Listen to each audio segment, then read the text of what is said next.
the main one that they're looking for is my homicide. I'm on the run for that. I got a lot of home invasions, a lot of break-ins, and yeah, that's about it. How old were you for your first home invasion? I was 13. One time you shot someone's dog? Have you done a bunch of high-speed chases? Oh, I've been on some sick ones, I'll tell you that. The cops, I'm see how hard I can go, endanger civilians, that type of shit. I'm in the car with my best friend and he get killed next to me. I'm not gonna, I wouldn't call the police regardless, to be honest. It's just the type of person I am. I'm gonna go take care of myself. Is it time to start dipping, you think? Have we been here too long?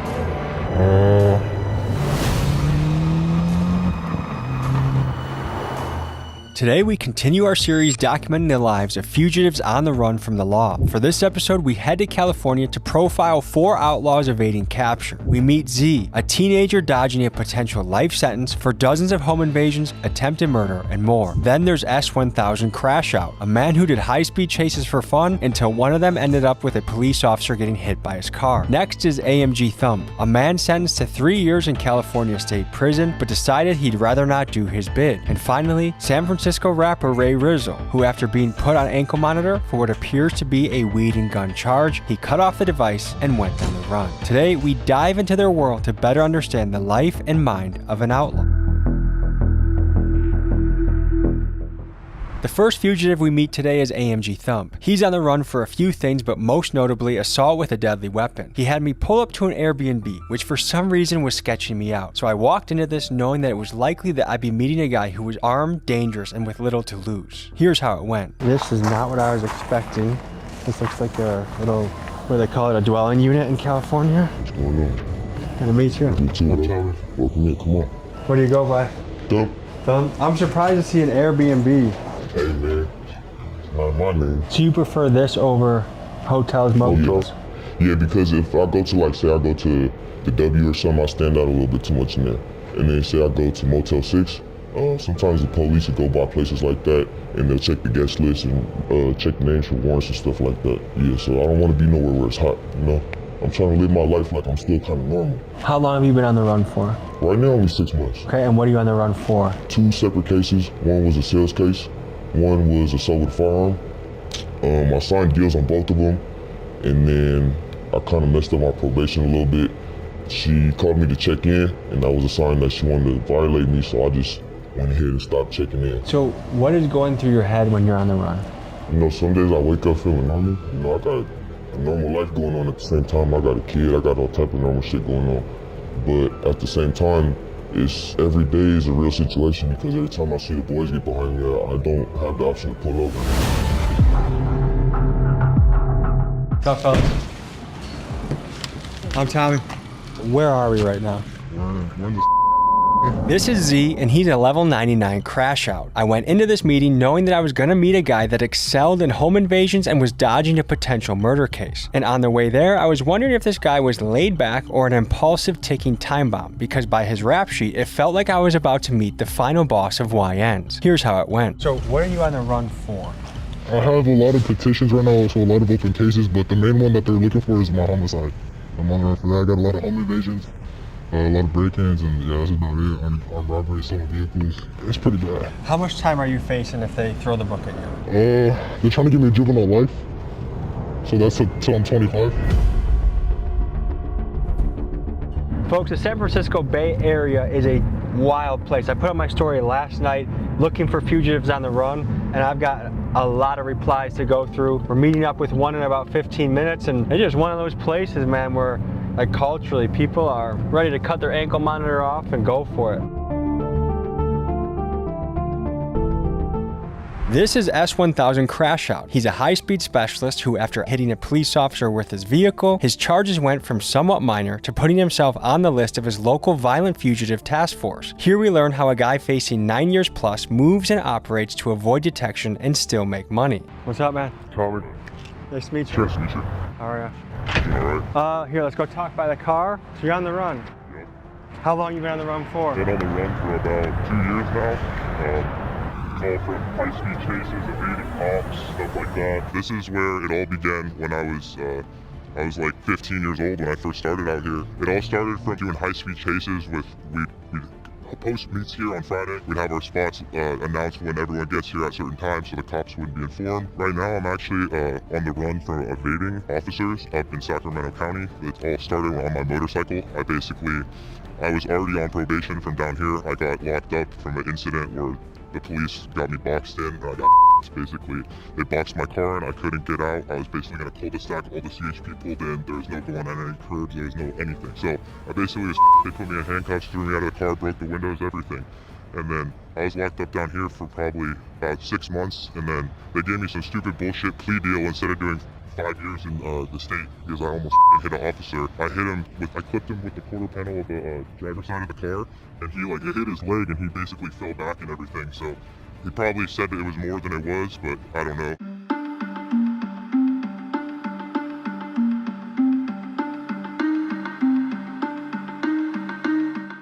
We got one more fugitive tonight. This guy cut off his ankle monitor and went on the run. We're gonna learn more about his story, but we're pulling up to what I hear is a particularly notorious projects in San Francisco.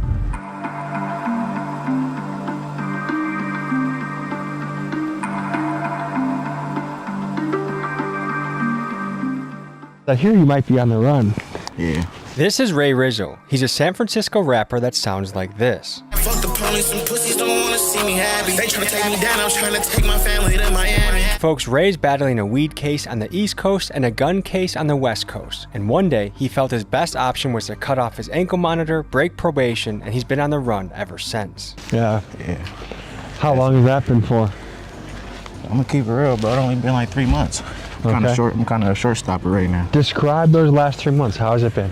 I ain't gonna lie, I can't breathe under that mask, bro. Yeah, I just marched up hella shit, bro. I got There's a lot of hills in San Francisco too. Sure.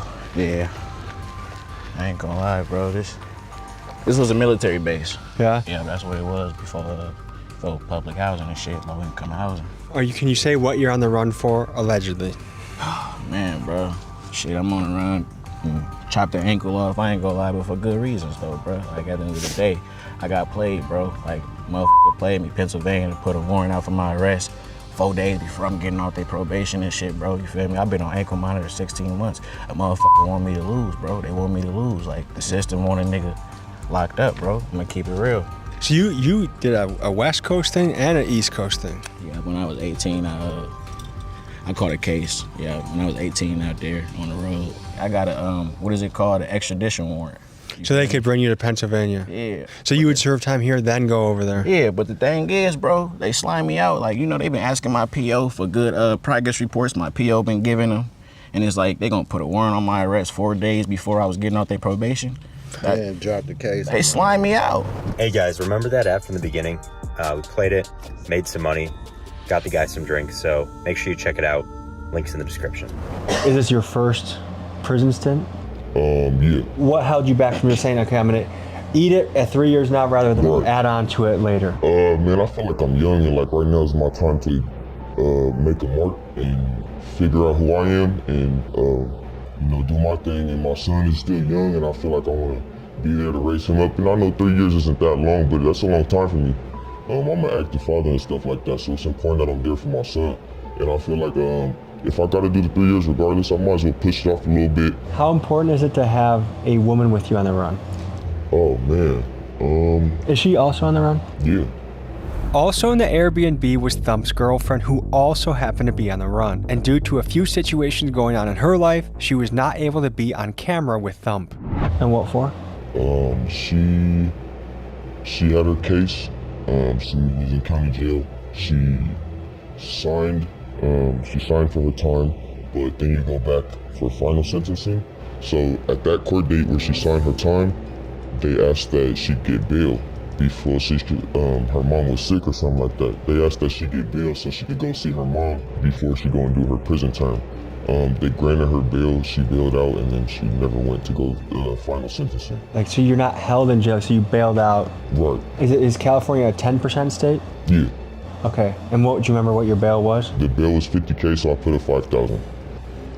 The other case, the sales case, I actually got a warrant on because I got arrested during COVID time, and the jails were full, so they were just kicking a lot of people out. They book you, You get your charges and then they kick you off. It's not a violent crime. And that's why some people say that Los Angeles is a Grand Theft Auto server. Yeah. So all these people were running free. Yeah, if it's not violent, then you're probably not going to do no real time or no time at all. Another big reason we hear for going on the run is simple: money. If a guy gets arrested when he's broke, he's more than likely going to be paired up with a public defender that is overloaded with cases. So he may go on the run in an attempt to go on a spree, maybe sell a few stolen cars, make some fast cash so that he can save up enough money to get a good lawyer where he has a better chance of either beating his case or getting a better sentence. And even though going on the run enhances the sentence, for some fugitives, the risk feels worth it.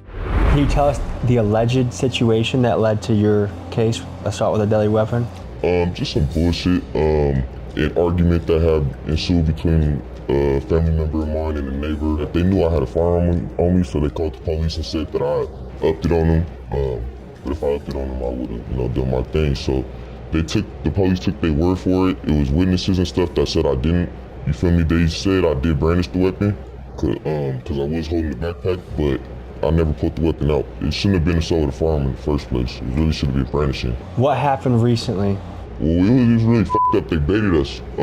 So we're in the left lane, going probably like 80, 85, not too fast. And then this Silverado comes up speeding, and he's like toying with us and shit. And I'm like, fuck, give it to him a little bit. I'm playing with him, and then he hit the lights. I'm like, oh shit, he baited me. But he hit the lights like it was a warning. So I'm like, oh, cool. He flicked them off. I'm like, all right, let me chill out. And I look in the rear view, I'm like, oh shit, they behind me too. And then he hit the lights, I'm like, fuck it, I'll take off. And did they run your place to know who you were? Yeah, but it wasn't my car. If you're doing it all by yourself and you don't have anybody that's gonna look out for you and want to help your situation, then it might be hard. But if you're a solid dude and you make good connections and you've done good by people, and people gonna do good by you. I'm curious how heavy or light you pack. Real light. Like as you can see, I don't bring anything with me. I buy new t-shirts every day. I switch clothes and all that, just throw the shoes out because you see these, that's from running through the field the other night. How are you bringing money in these days? I work on cars, I do my little thing with the cars. That's my main source of income right there is the cars. What is something you miss the most when you're on the run? Sometimes I just wish when I see them blue lights I could pull over. Because when you're younger it's fun, and it's like these cars are so easy to get away from them. But at the same time, this isn't New York, bro. They got it nice out there. They don't got no birds that follow after them, Once they get in the chase, the police blurp them, the squad car get behind them, they lose them, and that's it, Out here, CHP, LASD, LAPD, they gonna put the bird on you and they gonna find you real fast. What can't you do because neither of your names are good right now? So what can't you do when you are on the run? It turns out a lot. No Uber, no flights, no hotel rooms. You can't rent a car, cash a check, or even get a legit job if you wanted one. You have to kind of live like a ghost. Every cop that rolls by could be the end of your run, and with all the cameras out there, showing your face in public is a risk you can't afford. So you have to move different. Cash only, burner phones, fake names, maybe getting a girlfriend to put it in their name. It's a lot of couch surfing, hustling, and trying to stay one step ahead of law enforcement. Being on the run might sound like freedom, but in some ways it's just prison in another form. I can't go get an apartment. I can't go lease a car. I can't go I need a new ID. I can't go renew my ID.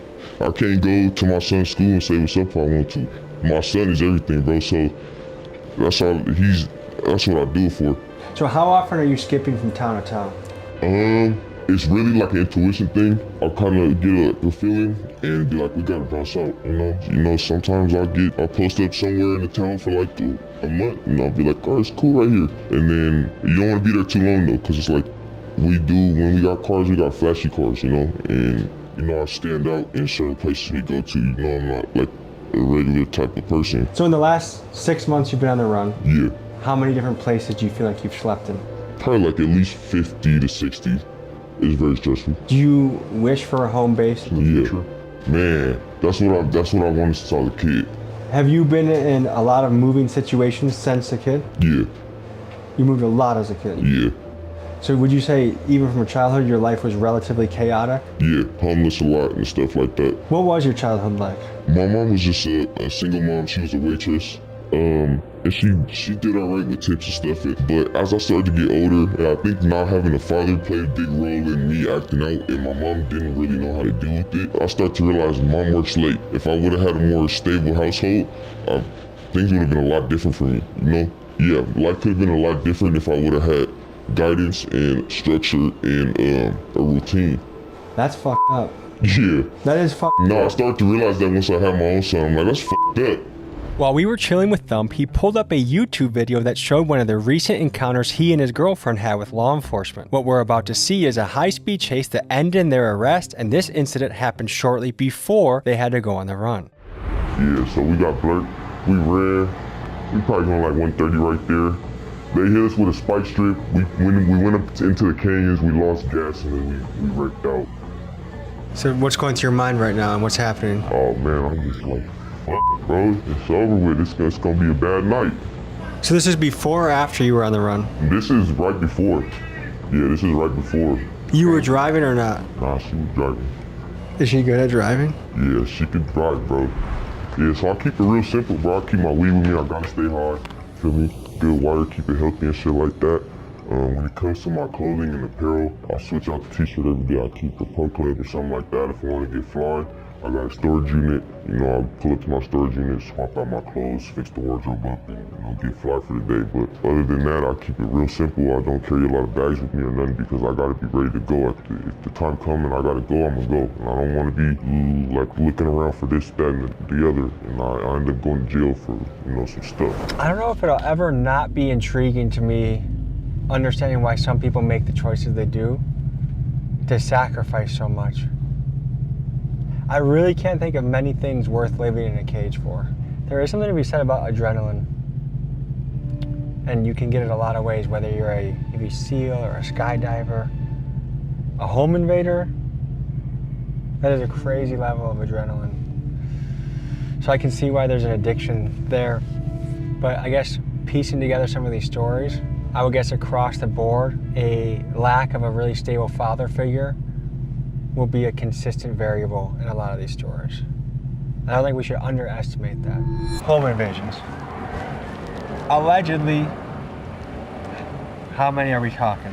They're trying to say 20, but I know a lot more than that. I've talked to hitmen, but home invasion seems like a very intense thing to do. Yeah, I do it for the adrenaline rush, really, to be honest. I've been doing this shit since I was a youngin'.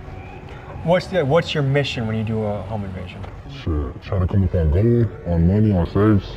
That's about it. How do you look for a house? You gotta scout it, to be honest, for like 2 to 3 weeks, maybe a month. And then that's how you really know if it's a green hit or not.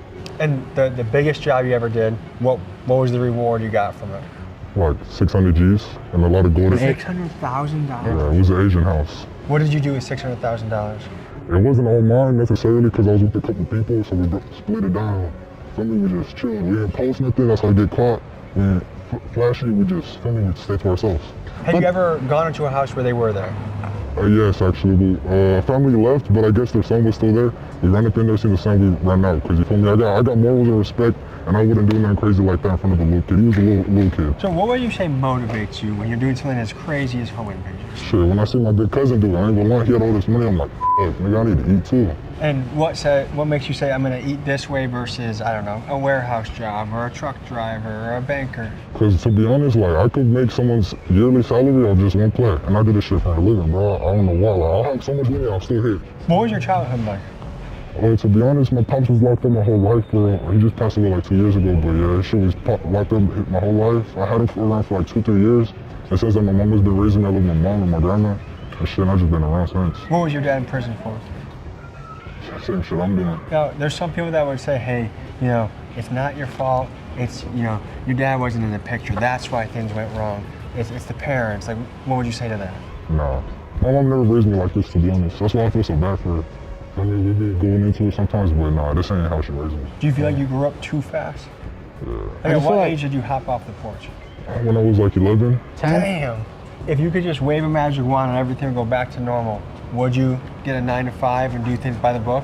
Yeah, I would. I would be an electrician. Is it time to start dipping, you think? Have we been here too long? Home invasion seems like such a crazy crime, and Z seems so young to be doing things like this. So I met up with him the next day to get to know him better, but also for him to simulate what it's like to drive around and case a house for a burglary. Here's how that went. So how much of your day is centered around avoiding police, thinking about where they might be, if they saw you? All the time I have a radar and I have a scanner. So whenever I'm to no good. I'm knowing where the cops are at. So how old were you for your first home invasion? I was 13. And what was your job in that one? Like what role on the team did you play? To be honest, I was just a lookout for that one. So that's how you get into it. You kind of graduate, like you start off with the. Yeah, you just put your feet in the water. You feel me? So do you have a timer pretty much going off? Like, is there an amount of time you're trying to be in and out of a house? For these mobile homes right here, I would say 90 seconds. So are you still in school? I haven't been in school this year, but Because it's risky. yeah. Let's start getting into the mindset of you're scoping out a job. What kind of things are you looking for? Looking for like some decently good cars. Some cars you'll see a typical agent in. You'll see them when they leave, when they come home. You'll see agents walking around and you end up seeing where they go to. Do you avoid homes with dogs? Yeah. I mean, well, sometimes yeah, but sometimes not really. But you'd be surprised, a lot of them don't do shit. I try not to, but one time I had popped one, but that shit was, One time you shot someone's dog? yeah, I ain't gonna lie. It was a big ass kid on brother. So what are the biggest rules of things you shouldn't do in the business of home invasions? Be sloppy. You need to be real militant, and you gotta be on 10 at all times. Okay, so tell me what you're looking at when you're looking at a house like this. Right now, like the house in front of us, you're just looking at the person, see what they're doing, what they got going on. You look through the house's windows. You gotta stay on them. It's like a month process. Gotta watch them when they come and leave, when they start, when they get off work. And if they both leave to work, if someone lives by themselves or with their. Usually in mobile homes, it's a lot of couples. And what % of the time are you armed in a job like this? 100% of the time. Oh, that's an undercover cop right there. There's an undercover cop. And they're behind us now? Yeah, behind us. Are you okay? They're not behind us, but they're behind us. He's behind us. Is the cop behind us? Yes, bro. It's undercover cop. Yeah. I'm reading my license. Do you have anything to be worried about? Right on our asses.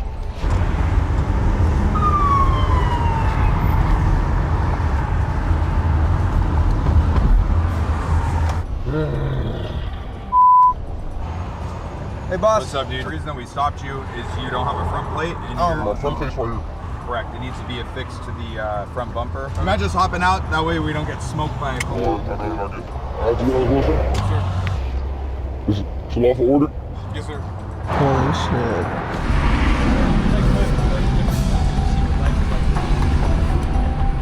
To have it in We the film car all because you sorts guys of aren't stuff. of age, right? Search all the this car for exercise. marijuana. Is there going to be anything Being in the vague. car that I don't- you be worried? You guys have any questions? No, thank you. Alrighty. You guys are free to go. Appreciate you. Yep.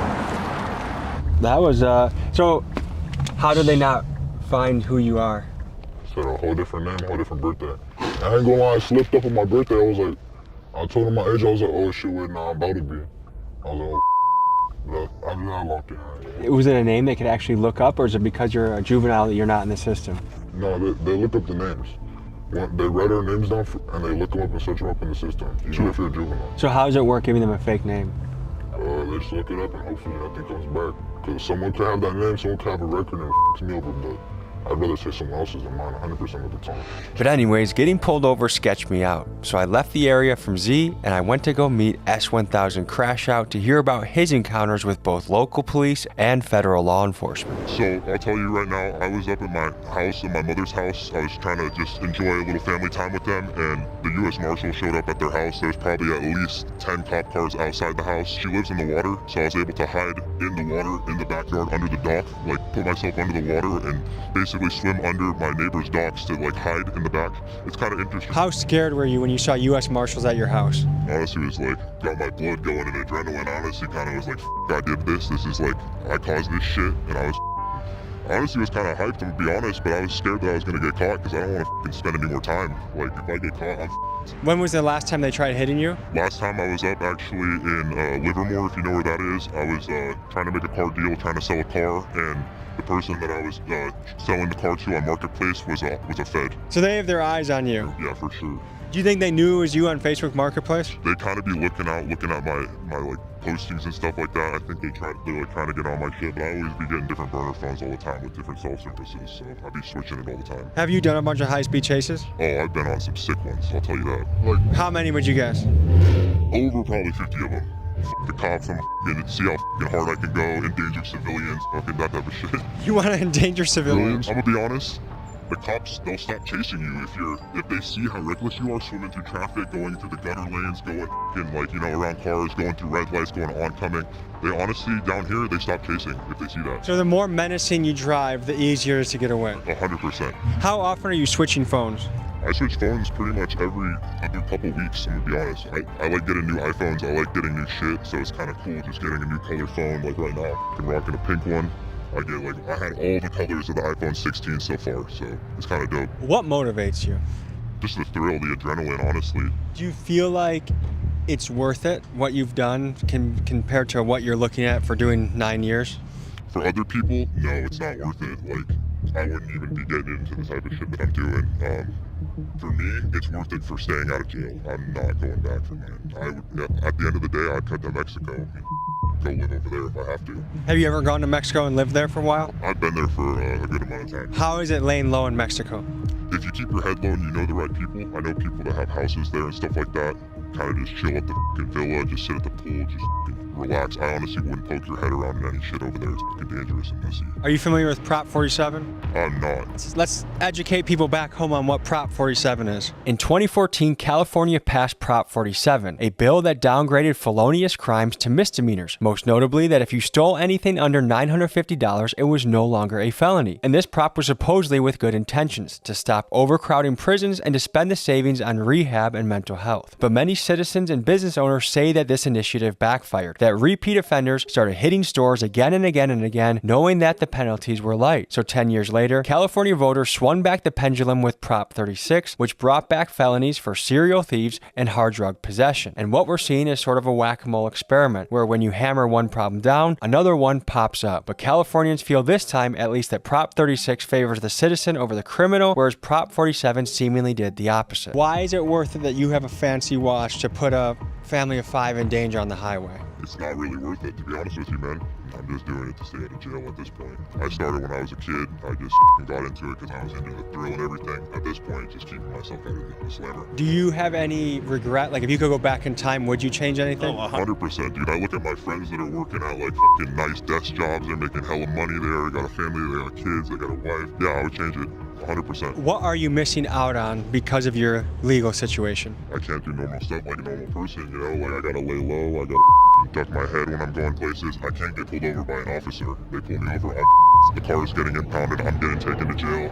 I just can't drive like a normal person. Now, most of these fugitives would never admit it, but fear of prison is what compels many of them to go and stay on the run. Many prisons have inhumane conditions, terrible food, and are extremely boring. But more than that, depending on a fugitive's gang affiliation, California prison can be uniquely dangerous. Just take it from Hector Bravo, a California prison guard turned whistleblower. They take the inmates outside in flex cuffs, like handcuffs, and they tell the inmates this: we're gonna cut off your plastic flex cuffs and we're gonna escort you back in, and you guys are gonna keep fighting all night long until you guys get tired. It sounds like you made a gladiator pit in the prison. Yes, thank you. Now, some would say that prison should scare you, that these harsh conditions are exactly what you deserve for your crime. Others would say we have a broken prison system that cares more about profit than reform. Tell me what you guys think in the comments. Like, what kind of places are you staying at? I'd be staying at different friends' houses, couch surfing, stuff like that, just trying to lay low, basically stay out of anywhere I can put my name down. Like at like a hotel, I don't do that. I have my girlfriend put the hotel in her name, and I'll low-key get in there when it's like nighttime, when the desk guy is not looking at me or anything. I'll fucking sneak in the back door or something. It's not too hard to find a place to crash. And how do you make money? I get stolen cars, I swap VINs on the cars, I sell the cars on Marketplace, I strip the cars, I take the engines out. A lot of stuff, I buy cars for cheap, I flip them. I work on cars for friends. For young people out there, stealing cars, bipping, doing various crimes, what message would you have to them now that you're in this position? Honestly, knock that shit off. It's people's stuff, it's valuable stuff that they have, and don't go mess with it if you can go make money a legal way. It sounds like you come from a good family. I do, yes. Is most of your family law-abiding? 100%. So what happened? I just messed around with the wrong crowds. I fucking, like I said, started on sideshows, takeovers, and kind of just went from there. Honestly, if I didn't get arrested and stuff like that and didn't run from cops and wanted to seek the thrill, I probably would be a good person working for my pops or something.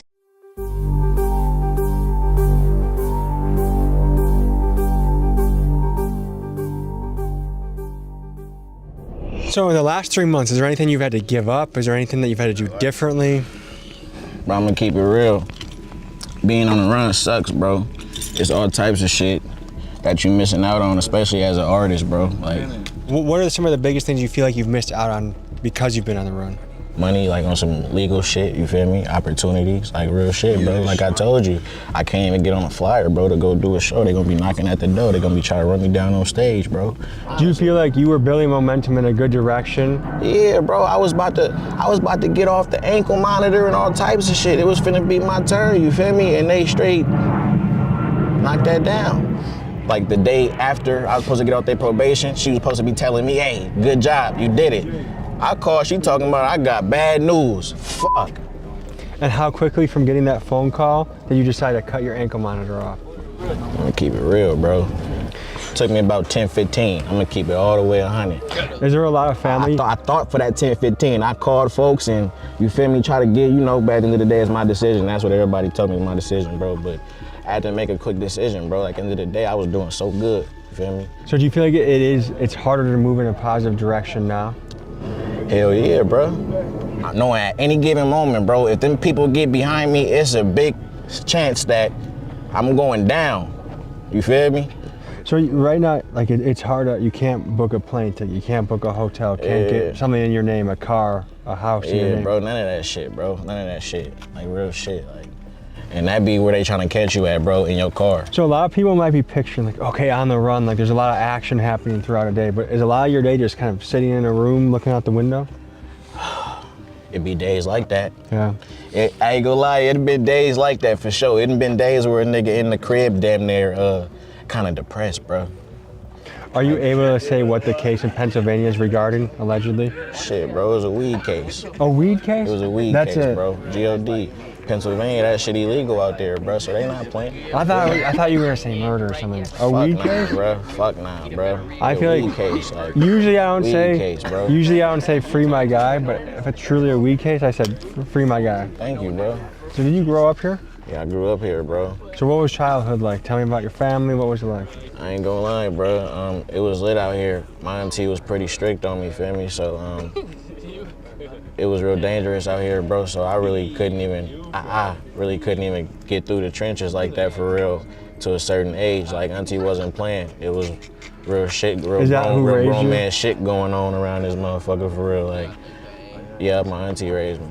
Yeah. How old were you when you jumped off the porch? I ain't gonna lie, bro. When I really started really being in the streets, bro, it was then in high school. Like, but the thing is, bro, I've been out here though, bro, on some Project Baby shit. Been out here though, you feel me? Like literally.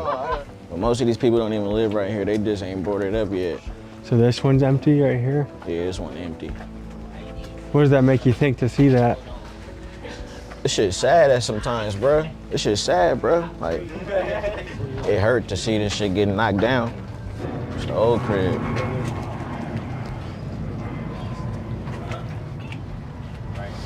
Sitting right there, shooting dice right there, bro. In there, getting it in.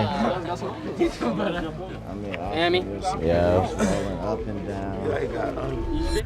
Right now, we on our way to the stove, but sadly, our store closed, Little Village closed, so we finna go to a store we really ain't supposed to be at, but we don't give a fuck, bro. You feel me? Finna go to Sun Valley. Ray Rizzle hatched the brilliant plan to take me to his ops gas station. I, being in the other car, had no idea he was going to potentially endanger my crew just so he could have the flex of buying chips in his ops neighborhood. Right here, bro, we in Daly City down there, bro. Like, we finna be in Daly City. How old are you? I'm 27 years old, bro. We at the valley with it, man. Oh, hold on, we at. Hold on.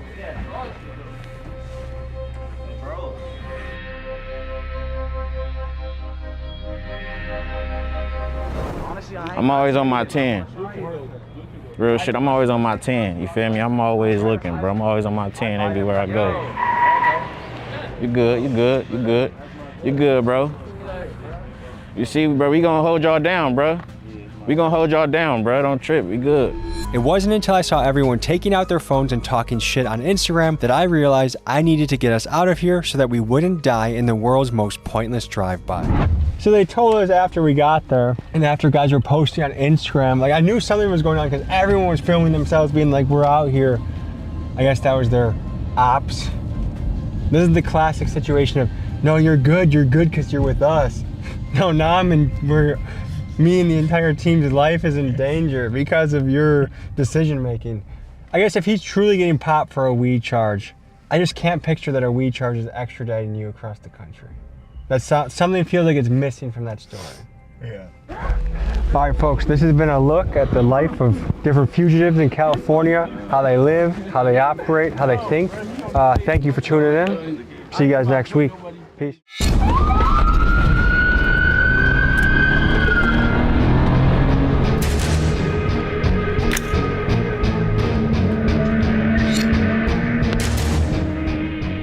Think I'm scared of guns, bro?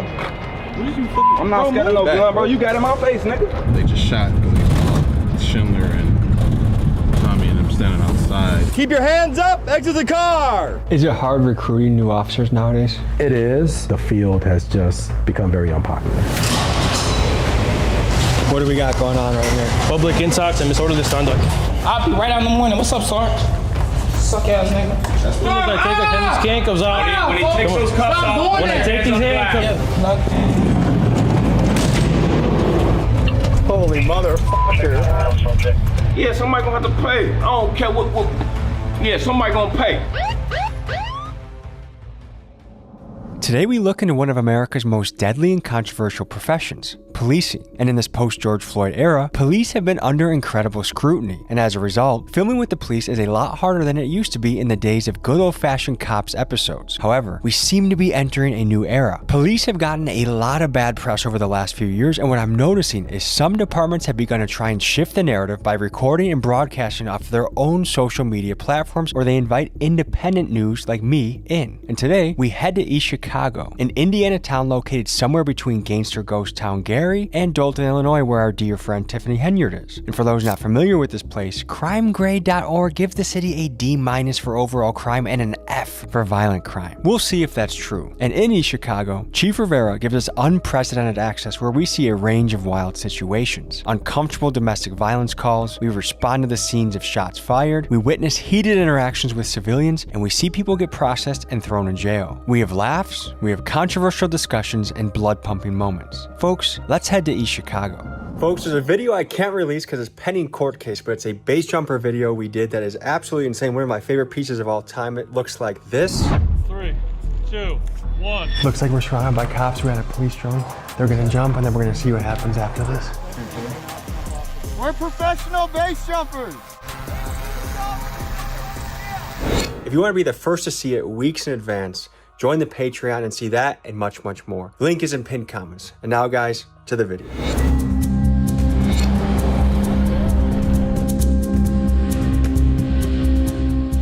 I don't know much about East Chicago, so we're going to learn more about that. And I think there's a lot of very important things we can cover today, and a job that most people don't get to see what it's like. I mean, we used to have cops back in the day, but ever since, media went kind of shit for police, there's not much out there right now, currently. So we aim to bring you guys an episode of Cops and ask the question that everyone else wants to ask too. What can you tell us about this area? Very diverse. It's a wonderful city. It's up and coming. So this place used to be really rough in what, the 90s, early 2000s? Yeah, there's a lot of gang activity, a lot more than there is now. Usual suspects, I should say. Holy shit. What's going on, man? Good. Tommy. Hi, Jose Rivera. Nice to meet you. Nice to meet you, man. Been here going on 27 years now. Been chief close to 2.5 years now. So that's Officer Greenwood. That's gonna be What's going on, man? Your chauffeur. Nice to meet you. How you doing? Good. You ready to rumble today? Yeah. And how long have you been a cop? Coming up on my 3rd year. I like being a cop. I like helping people.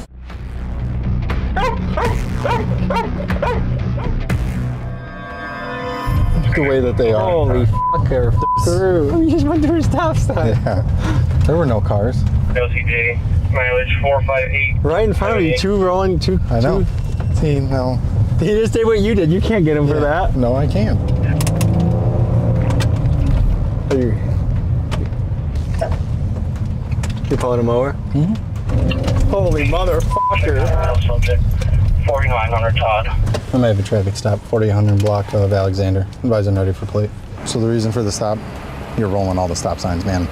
You're not coming to a stop. Did you realize he was on you for a while? No, until you just put on the side ride, I had no clue. Did that surprise you? It scared the shit out of me because I'm like, who the hell? I'm thinking somebody finna run me off the sidewalk, and I'm like, who the hell driving on the sidewalk with me? Basically, you rolled through a stop sign. I saw him earlier roll through a stop sign. So I'm like, you can't get him for that, man. You can't get him for that. I mean, this last one, I actually was gonna stop. Then the guy just basically like waved me on, so I just ended up. There's that for you, man. Just make sure you stop at the stop signs, okay? I will do. All right, you're good, man. Other than that, it's like, as long as you don't give them a reason, I don't think they'll f with you. Stay safe, brother. Have a good day. Have a good one. You tell him I ran the stop sign too?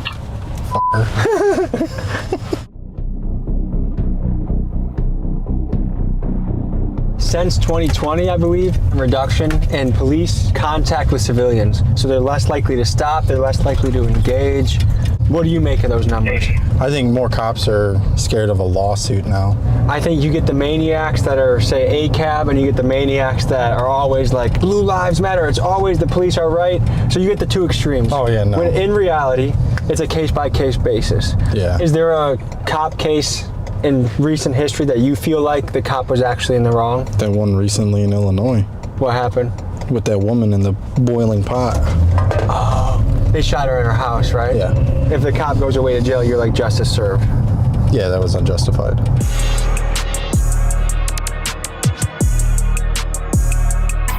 So far, it's pretty peaceful in East Chicago. We got a couple hours of sunlight left.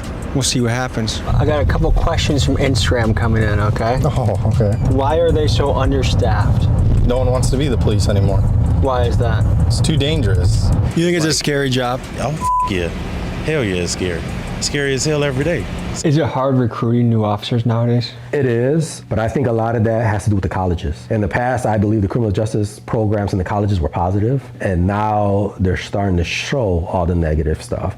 You know, for every George Floyd incident, there was a million incidents that went perfect. The field has just become very unpopular. I mean, everyone to their own has their own opinion. The only thing that people are showing is the one bad apple of a department. I'm just calling different people in Milwaukee. What questions would you have for a police officer? Why they do racial profiling?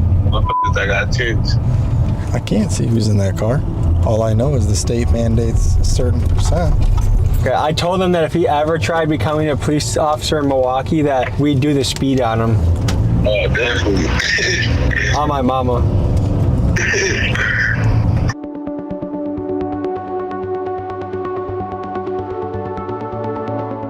The pocket that we were patrolling the most is all within like 2 minutes of the police station. It's always interesting when the hot spot is that close to the station. Probably the perfect location between the good side of the city and the most busy side of the city. So we're right in that fine line in the middle. What do we got going on right here? Public intox and disorderly conduct.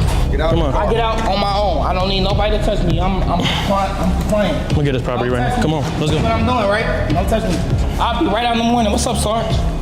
Suck ass nigga. What's up, Lieutenant? Go ahead and make it right. Stop grabbing my arm like that. Spread your legs. Look, there you go. Stop. Look, now you don't have to, That's good. touch me. Look. I'm gonna take these handcuffs off. As soon as I take the handcuffs off. When he takes those cuffs off. When I take these handcuffs off, put them up against the glass. I'm not Place your hands on the glass. All I got is public intoxication, man. And disorderly conduct. Lorenzo, what led to this situation? My sister was beating my ass. This tough guy behind me, I'm not gonna move fast because they talk and right look at there. the Look, glass. see that? You It's can about talk and control. look at the That's glass. about control. Go ahead, man.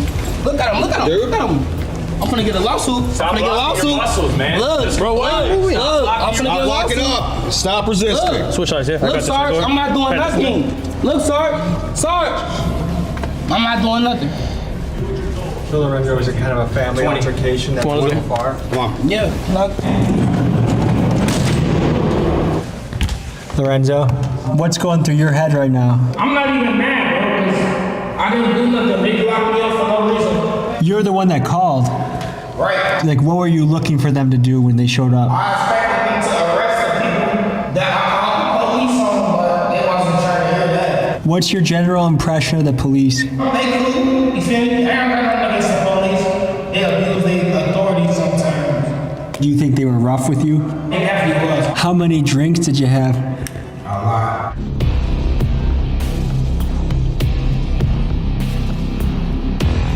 All of it seemed pretty standard to me. The whole time though, when he was actually just trying to look at us and talk, why were you guys so insistent about moving his head and not let him talk to us? So we try to keep people controlled in this area. If you were to put your hands against a glass, you're a lot weaker here. You're weaker, correct. So if you try to move, go ahead and make a movement. Blocking the leg. So we try to control the head. Anywhere the head goes, you go. Yep, the head and the body follows. Correct. Police brutality has been a big subject of discussion in America over the last few years. Let's talk about how prevalent it really is. University of Illinois Chicago ran the data on this issue and found the following. Each year, 50 million people have a police encounter. 1 million of these involve threats or use of force. 250,000 civilians are injured by law enforcement, and about 1,300 people are killed, again, on a yearly basis. However, the number of these that we can chalk up to police brutality is tough to quantify. I mean, how many of these incidents involve someone resisting or someone that injured themselves trying to escape, or is truly a case where someone did get brutalized by police? To me, the answer to a safer police and civilian relationship is transparency. After all, we fund these guys. They should report to us. Tell me in the comments what you think would lead to a safer interaction between police and civilians. You want to tell them what I found in the car? Oh. Some type of pill. Ooh. What's going through your head right now, man? Disappointed in what? You just said you got out of rehab, right? Yeah. How long have you been fighting addiction for, man? 2 years. How'd you get into it? Just for your wife or what? I was prescribed. And how did this whole situation start? Somebody called saying that there was a guy in a red truck that wasn't moving, and he was at a pump that was not usable. Why are your pants so tight? So I like them that way. Just trying to look good for you. These are Rockies. And what kind of underwear you wear? Oh man, tight. I'm not wearing any underwear.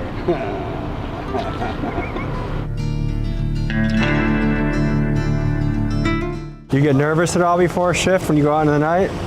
Nope, just get excited, that's all. You prefer night shift or day shift? Nights.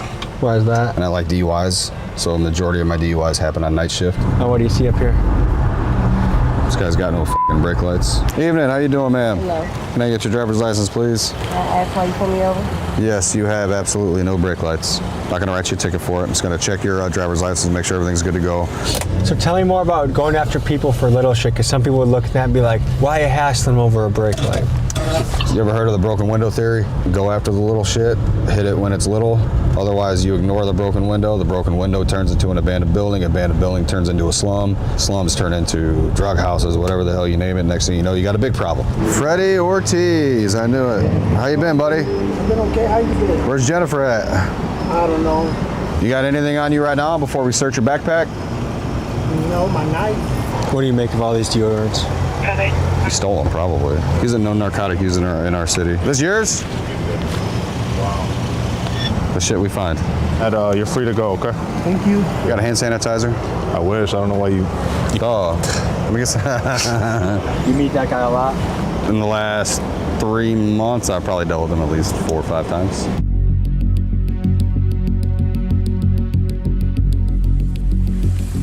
Good evening, how y'all doing? Can I get your driver's license? And you guys got IDs as well? Well, you have girls speeding route. No, how much have you had to drink tonight with that in the car? Turn the car off. Turn the car off. You step out with me. Stand along that wall over there. You can start pulling them out. Where y'all headed? Back to the house. How much have you had to drink tonight? Just a little bit. So I'm gonna have you follow the tip of this pen. Can you see it with the lights? I stopped to get some food. Okay. Yes, video. No, keep your head still. Keep your head still. You're gonna start 1 foot in front of the other, okay? Heel to toe.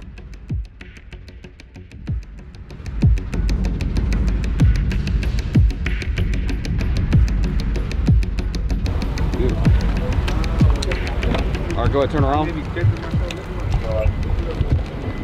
So at this time, you're being placed under arrest for operating while intoxicated. I'm going to take you to station. You are going to do another breath test, which I will then ask you again if you are willing to consent to, okay? But as of right now, on the portable breath test, you blew a .162. That's twice the legal limit, okay? So we just saw a DUI arrest. Guy was driving twice the legal limit. There's certain crimes you have sympathy for, but drunk driving is just a fucking stupid move, so. Y'all tripping, man. I've been drinking, I just got work. Okay. I work I'm not 12 gonna violate hours. your rights, right? I'm gonna give you your fucking Damn, y'all ain't have to do that. Got it? Y'all bogus as hell, man. I'm a hard-working man. Yeah, man, y'all pay. But I got something for you when I get out, though. What is that? What you got? What you got? What do you got for us? You got it on camera? Implied consent. I have probable cause to believe that you have operated a vehicle I don't care about nothing of that. I must now offer I don't care about none of that. Submit to a chemical test and inform. No, nigga, y'all just take my life away from me, man. Give me that. Stop I just got my license back, man. After 15 years. Y'all gonna take that from me? Yeah, somebody gonna have to pay. I don't care what. Yeah, somebody gonna pay. How long you been doing that contracting work for? I've been doing it ever since I've been out. I've been out 3 months. What did you do time for? Stalking. Given the opportunity, would you ever become a police officer? No. You've had a little bit of a struggle going in and out. What do you think it would take to break that cycle and just stay out and stay free? Stop dealing with officers like him. To stop, you've gone up. You're at a .172 now. Well, what my charges is? It's going to be OWI endangering for yourself and your 2 passengers, and What? regular OWI. Oh my God, man. Bogus, man. Still driving. This would be another reason why I could never be a police officer. This would be a really difficult part of the job. But even though I know he messed up, I still have a sympathy for like, man, like this guy just cannot help but repeat his. Some people can. As we were about to pack it up for the night, we got one last call. There were shots fired nearby, so we sped to the scene right away. This is what happened.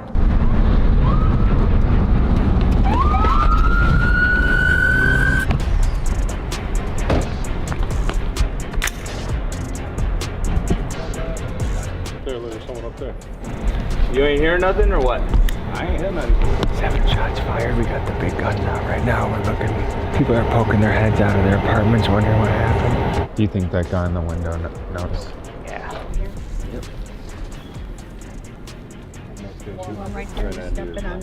When he says I didn't hear anything and there were 7 bullets fired right there, does that sound impossible to you? Yeah. He would have heard it. What happened? I don't know, bro. You was asleep. Why the f is you asking me questions? You the one asking questions. You just asked what happened, you didn't you? him ask me a question, bitch. Hey, have a good night. Get out my business. Go ahead, go back to public school. Man, go your ass back to school, bro. Get a GED, You the big one that fella. came here. You talking about? You right. can't Because you being ignorant, that's why we came here. Go find the rest of them shells. Oh, they up there with you? You got them. That sound like an admission to guilt, huh? Stupid ass Goofy. nigga. Y'all said it was bullet holes in cars and shit. Let me check. Make sure there ain't no bullet holes in my car. Excuse me, bro. Why are you investigating my car? You think I'm scared of guns, bro? What did you I'm not scared of no gun, bro. You got it in my face, nigga. Car. For what? You're violation of Indiana West property. This is property, bro. This is property. Come on back upstairs. Alright, leave my car alone, bro. Leave my car alone, bro. It's going. It ain't gonna be here in the morning. You stay here, right? Yeah. How long you been staying here? I've been staying here for a while. Longer than 30 days? Yeah. Longer than 90 days? Yeah. So you have 90 days to register your vehicle in Indiana once you become an Indiana resident. I'm in the process of getting all that together. Yeah, I mean, you get 90 days. He said you, so now you're saying you back? No, this isn't a because it's not his vehicle. He brought my attention to the vehicle. Now that I see that it has expired tags, the vehicle can be towed for any reason. This is my car. I don't know what me and you had going on or whatever. I just moved out here to better myself and my kids. I have a 14-year-old. I'm trying to keep away from Chicago and things like that. Can I help you with something? No, you could go. You could go back in the house. You could go back in. Bro, I'll give you another 60 days. I'll put a 60-day notice on the car. If the vehicle's still here, we're gonna have to tow it. So we tag the cases for evidence. We send them off to the system that we use with the state police that identifies those shell casings, which will obviously match it to the make and model of that firearm. And once they do that testing, they'll see if that firearm or those shell casings, or the shell casings from that firearm was used in another crime, or you know what I mean, something like that. We are driving through Chicago in rush hour traffic on our way to day 2 of filming with the East Chicago Police Department. The truth is, cops are an essential part of society. We just need to make sure that the cops that we have are accountable and just and fair. So anyways, this is day 2 with the East Chicago Police.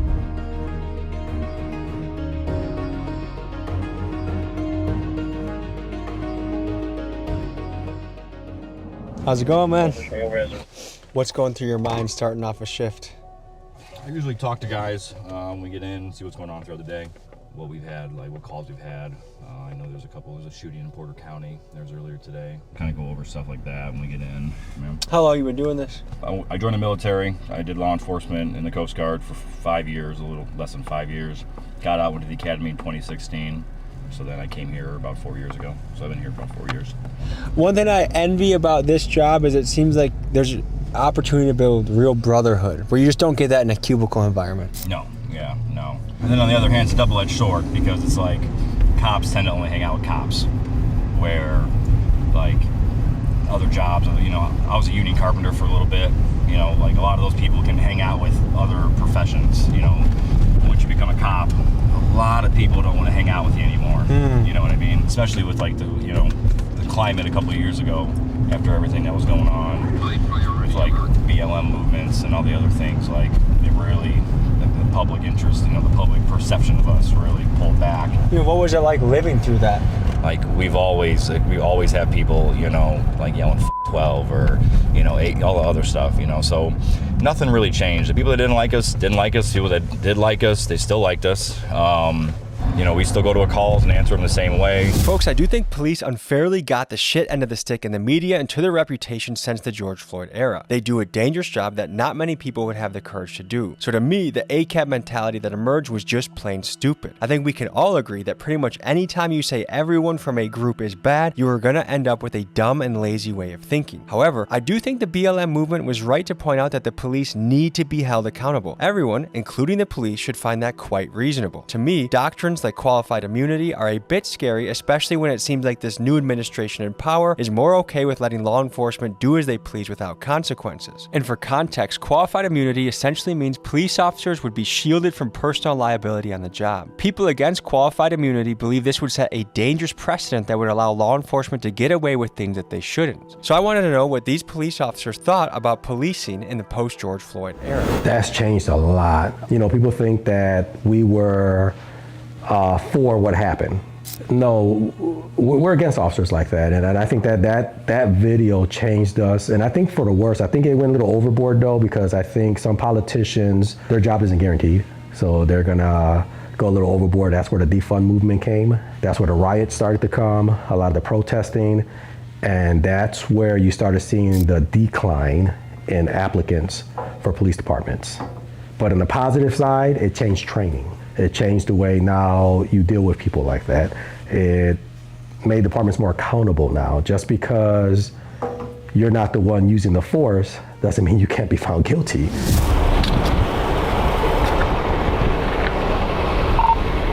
gonna search it, it's an amnesty period, you tell me it's in there, if you give it to me, it is what it is, you throw it out, it's not that deep. But if you lie to me, I'm more likely to take you to jail. I don't know about it. I'm sorry, man. Step to the back.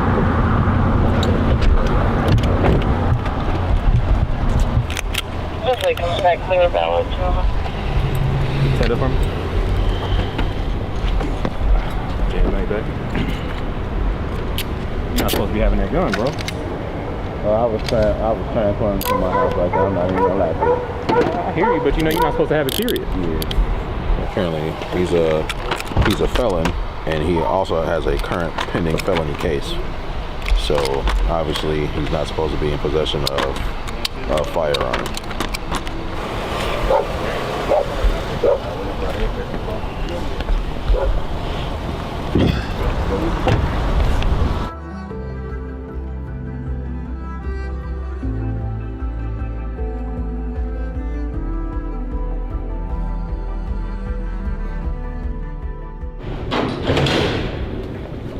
All right, turn to face me. Take your belt off. Your chains. You walk that way.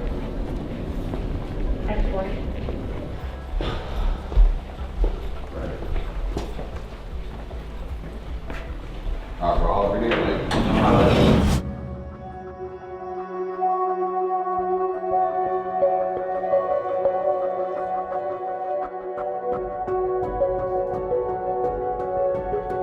Here's our normal. What the hell's going on over here? Check it out. Is it an arrest? I don't know. We'll see.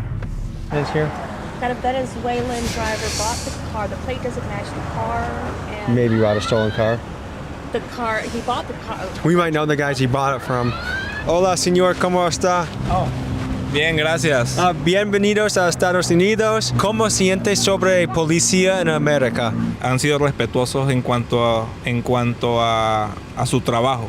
Habla sobre la diferencia de policía en Venezuela y policía aquí. Oh, demasiada diferencia. En Venezuela la policía son puros delincuentes con uniforme. ¿Sientes más seguro aquí con policía o en Venezuela con policía? Oh, acá, definitivamente acá. After a routine traffic stop, this Venezuelan gentleman was found to be doing nothing wrong and sent on his way. Yeah, his headlights on. He's trying. At him over traffic stop, 3900 block.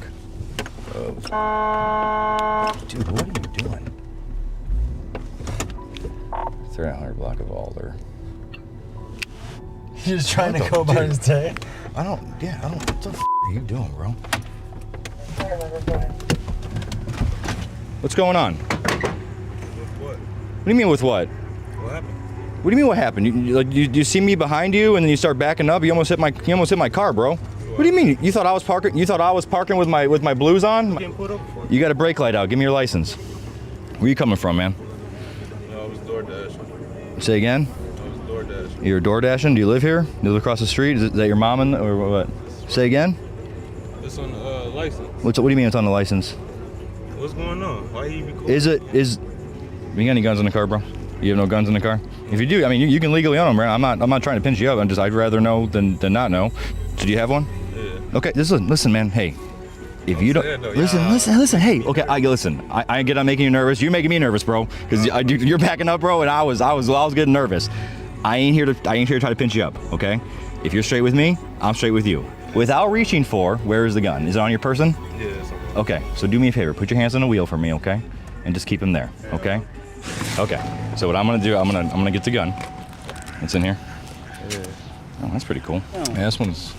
I'm gonna search his car. I can smell it, but he's got some stuff in there too.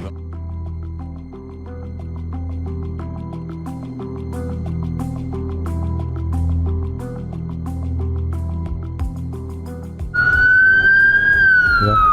So when you see the cops like this and your son, what goes through your head? Not good, man. Ain't good, buddy. A little nervous? No, I mean, it is what it is. We've been through this years, man, you know. We always going through this. He's at a brake light out. So just brake light out. Okay. And then We get it. And the thing, and the reason he's even got to this point where I'm talking to him and he didn't want to talk to me really, and then I asked him if he had a gun and he's no, and then it turned out he had a gun. You know, he ended up coming out clean about it, you know what I mean? But like, you know, obviously being very, you know, and I get it. I don't know whatever actual interaction he's had with us before, but you know, like I told him, he's straight with me, I'm straight with him, and as long as nothing crazy, then he'll be on his way. He's on arrest, he's just detained right now. Okay. That's all. Here's your license back, bro, okay? Yeah. I'm glad you didn't hit my car. I really thought you were gonna hit my car. What I'm gonna do, so put that in your pocket, okay? The keys are right here. I'm pretty sure, if I remember right, it's either one of your brake lights. I think it's that one. I think it's your left one's out completely. Here's your keys. No ticket, nothing like that. Just get your taillight fixed, okay? Don't back into a cop car. Cool? All right, bro? The way he was driving, like everything, dude. And like, you asked him a simple question. Like when I asked him for his license, I don't know if you saw, but like I wanted to go like take it from him, and he like he pulled it back from me right away and was like, "Oh, what'd you stop me for?" And I'm like, "Dude, like, give me your license." Like, but you know, lying about a gun and being kind of weird and being really weird actually, and then the driving behavior and everything else like that. Oh, and then he told me that he just bought the gun, but the gun looked like the wear marks on it, unless he bought it used, I guess.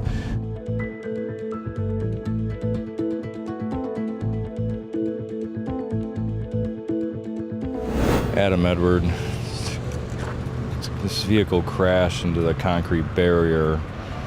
The suspect ran. There's blood in the car. I don't know. They're on foot somewhere. I don't know where they would have came from. He lives right down the street.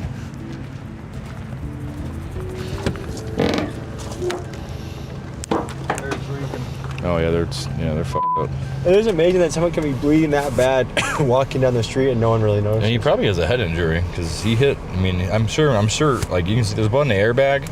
I think it's underrated how much alcohol can fuck your life up. Like alcohol is so popular in this country.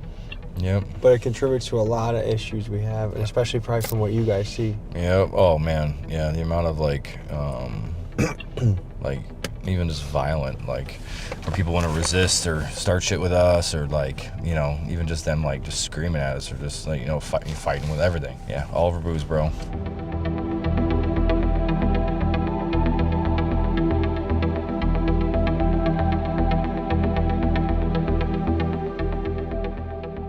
After meeting with a tow truck driver to get this ditched vehicle sorted out, Miguel and I returned to the police cruiser. While Officer Schindler was still outside taking care of business, he heard what he believed was a gunshot, something Miguel and I did not hear inside the car. Deciding to take action, Officer Schindler began pursuing what he believed was the most likely vehicle that could be responsible for this. Here's what happened next. Yes, sir. Oh, they like.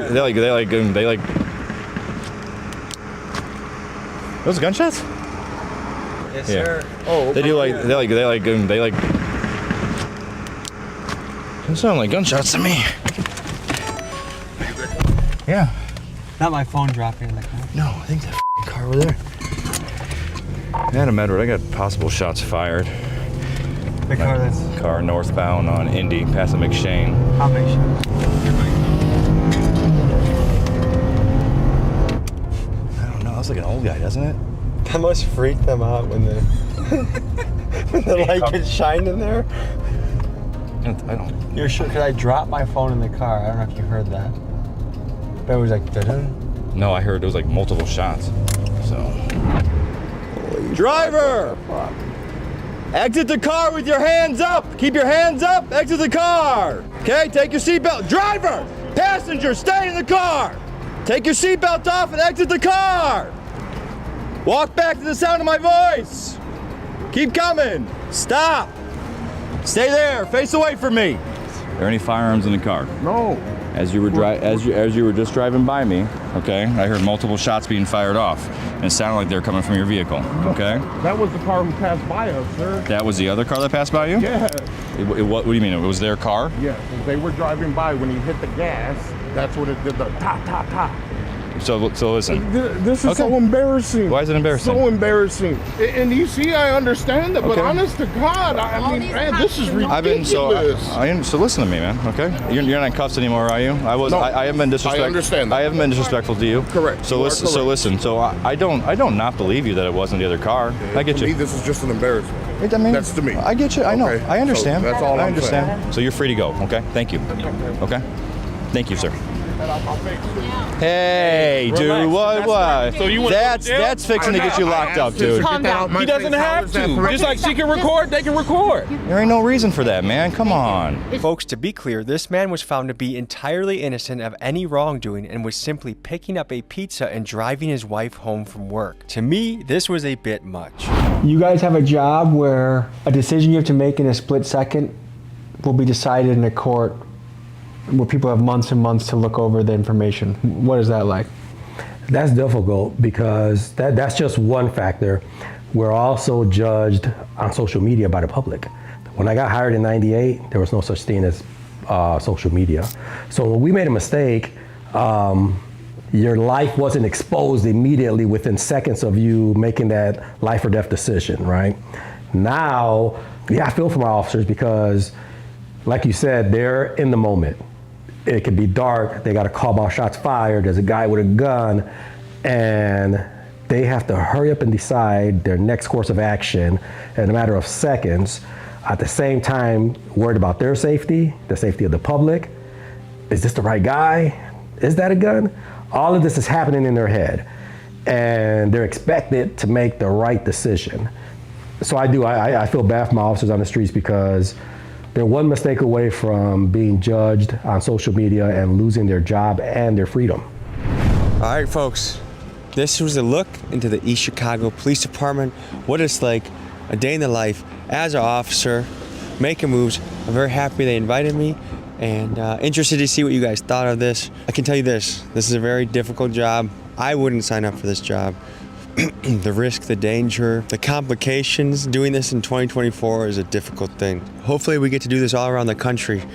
Now that we've proven we can get in here and do it. Let's see St. Louis, let's see Memphis. Thank you to these officers for letting us drive with them all day. I mean, that's pretty damn fucking cool to go from interviewing pimps and fentanyl dealers to being allowed in a cop car. The goal of this channel is always to experience different sides of life, from billionaire to crack house, from presidential candidate to killer. We want to experience it all. See you guys next. What does it mean to you to be taking drugs off the street? It means a lot. We try to keep our community safe. We'll do whatever it takes to enforce the law and take drugs off the street. Right here, isn't it? Yep, it's that one. Should be second block on the right. Brown. Hey, watch this car. Watch this car.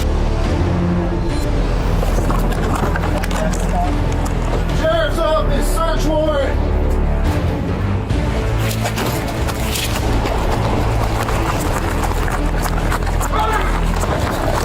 Stop running! It's 1:20 on a Saturday, and we're responding to the scene of an overdose.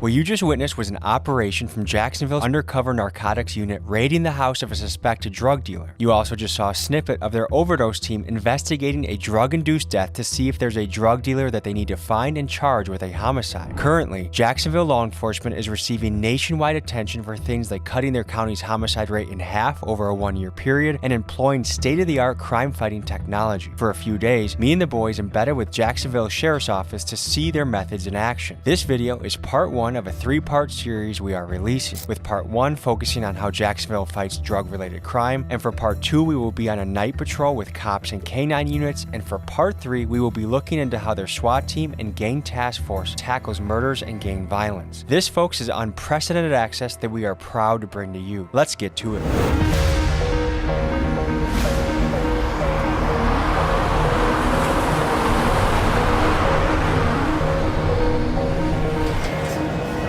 Folks, we are pulling up on an undercover drug raid. There's a drug task force here in Jacksonville that is really trying to crack down on fentanyl and the problems that drugs bring into a community. This is a blood pumping type of experience. This is something where you breach a door and someone resists. There could be shots fired. You might have to bring in SWAT. You might have to, it's a high pressure job. Let's go in and check this out and see what the next step is. We were walking into an office where undercover officers worked and where their top secret operations were planned. So we were instructed to keep the cameras low until it was time to move out on this raid. So I'm Lieutenant Manna with the Jacksonville Sheriff's Office Narcotics Unit. I'm over narcotics and vice. And what's the operation today? What are we looking for? Today we have a search warrant for a drug house. We conducted several buys from the property, and we know they're selling drugs from inside the house. And we are going to Avenue. It's on the west side of town. Is there a particular drug we're looking for? We conducted several buys. We bought crack cocaine from there. How many drug raids do you think you've been on in your day? 2-3 a week. Do we know if the guy living here has many firearms? We haven't seen any, because if we did, it would qualify for SWAT. So the guys, the job they do is very dangerous, especially the first person inside the property, because you just don't know what's behind the closed doors. If you need to throw one of us in as human bait to make the operation go through, just we'll draw straws as a crew. All right, let's go. What does it mean to you to be taking drugs off the street? It means a lot. We try to keep our community safe, and obviously this is a vicious circle with supply versus demand, but we'll do whatever it takes to enforce the law and take drugs off the street. Do you think you'll ever completely wipe drugs off the street? I think you can put a dent to it. I don't think you can wipe it off completely, because there are some, for instance, marijuana is legal in certain states. It's a very tough challenge. Again, it's a vicious circle. It's supply versus demand.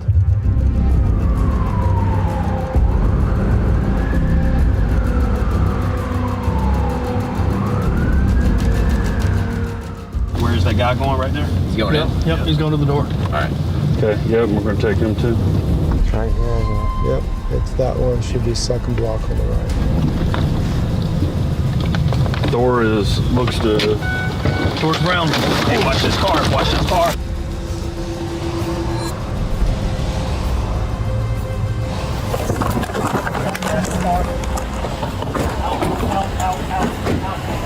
Sheriff's office, search warrant.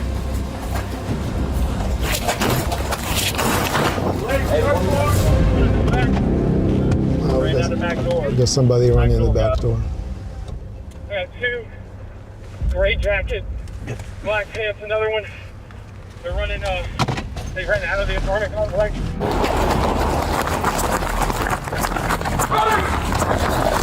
Stop running! I got nothing. I got one. The other one with the gray hoodie, I don't know where he went. Stop running! 4 Bravo Mike's running in the back.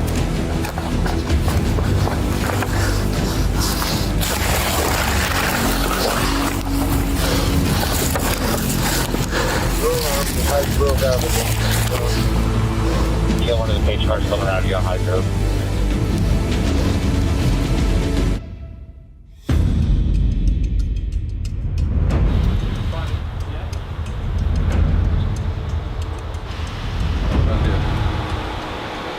Under your handcuffs?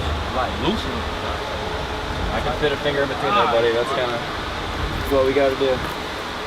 Hi, y'all ready? So, in this case, we got a bunch of crack cocaine. We have a lot of powder cocaine. We got some beakers, a bunch of drug paraphernalia, scales. So obviously, we got to say that was successful. Is crack cocaine as common as it was in early 2000s? It still is, I would say, crack cocaine, yeah. How would you classify this bust? Small, medium, large? Probably a medium scale, too small.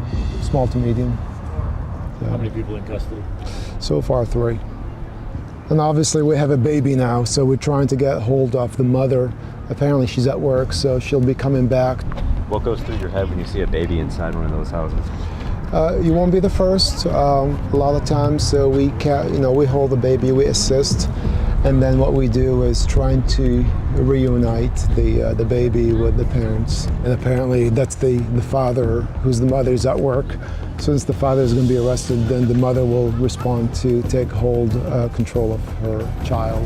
Do they feel like, I'm glad that this is happening, that they got busted? Absolutely, absolutely. We get feedback all the time. They don't like these guys. They don't want them here in their neighborhoods. Because they make them dangerous? Yeah, they don't want drugs in their neighborhoods. In the last year, Jacksonville Sheriff's Office has fielded over 5,000 calls for service for drug-related incidents. And in a 2024 survey of Jacksonville residents, next to gun violence, illegal drug usage was the top issue residents wanted the Sheriff's Office to focus their resources on. A lot of times they are afraid, and the ones they step up, they give us complaints and information. We work every complaint that we get. I mean, to live in a place where dangerous guys with guns are in and out all the time, and junkies are coming, and you have kids around here. And this is just the preliminary search. Obviously, they go into details to search the property. And typically on the secondary search, they find additional drug paraphernalia and additional drugs.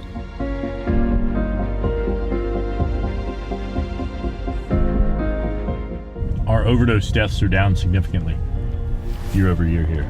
This is Vic Michelucci. Previously, he was a Jacksonville investigative journalist who won Crime Reporter of the Year. He left his 14-year career to run communications and media for the Jacksonville Sheriff's Office, and he is the one that opened up the doors for us to be here today. Fewer people are dying. And this is just one part of that initiative, yeah, this or that is a push. part of that. Yeah. But as you saw with that situation, not only did they find drugs, they found at least one gun. And a lot of times when you see drug sales, you see firearms, and that leads to violence. The murder that comes with the marijuana trade. I'm gonna tell you, I've worked murders where a pound of marijuana was stolen and people get killed for it. It may not seem like a big deal to the populace or to people that are advocates for marijuana, but that's a big deal. One life, I always say to everybody, is too many. Look, there was that kid in there. I mean, that kid was, what, maybe 1? Yeah. I don't think there's any excuse for that. Yeah, whether you're dealing drugs, doing drugs, around people that are doing drugs to expose that child there. And we've had multiple issues of accidental overdoses with kids.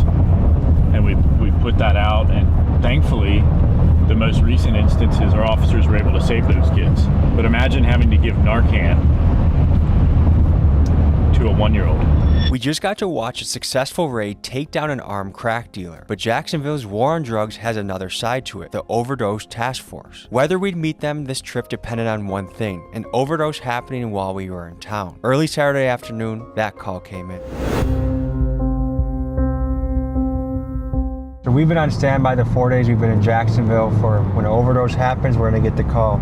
Unfortunately, it's 1:20 on a Saturday, and we're responding to the scene of an overdose. This is hard to walk into. I mean, you're walking into a family's worst nightmare with cameras, and we want to be respectful of what they're experiencing, but also convey something that happens every day around America in a real way. So we'll see you on the scene.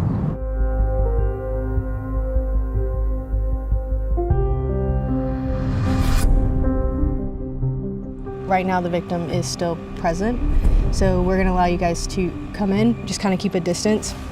We'll be collecting a bunch of things. I think that would be very good, and like as far as the recording and stuff.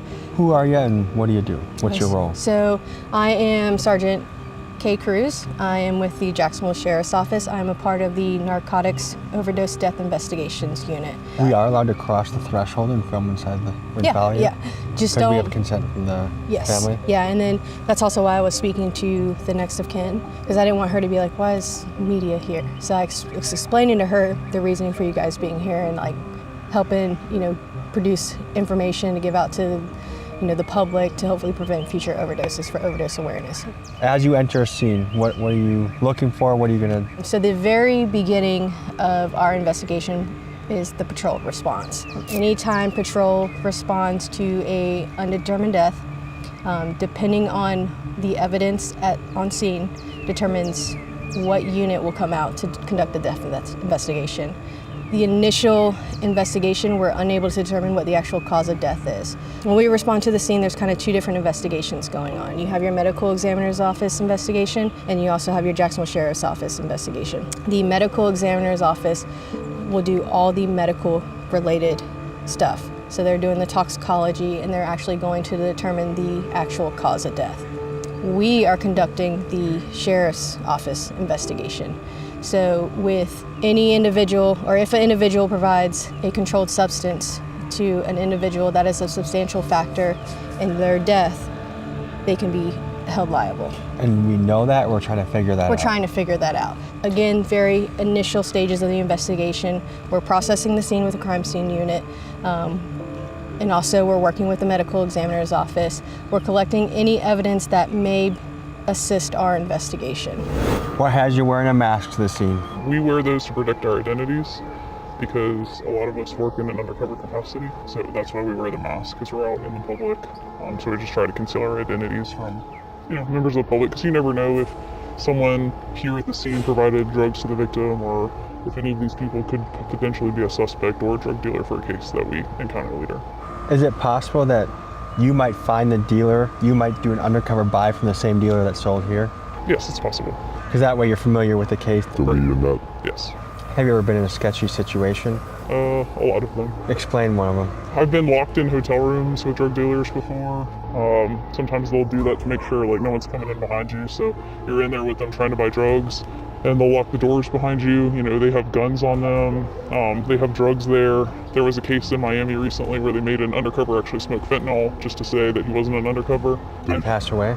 No, he did not. What she's referring to is an insane story that just happened a couple weeks ago. A Miami fentanyl dealer got suspicious of an undercover agent and gave the guy two options. You either smoke this fentanyl and die, or I'm gonna kill you anyways. Terrified, the agent had no choice but to hit the Chinese import in front of the dealer. Somehow he survived, and SWAT raided these guys soon after. And it just goes to highlight the incredible danger of this undercover profession. I've had drug dealers before try to get me to smoke drugs, and it's just, it can be pretty dangerous and sketchy. Pretty much this entire career is pretty dangerous. What got you into it?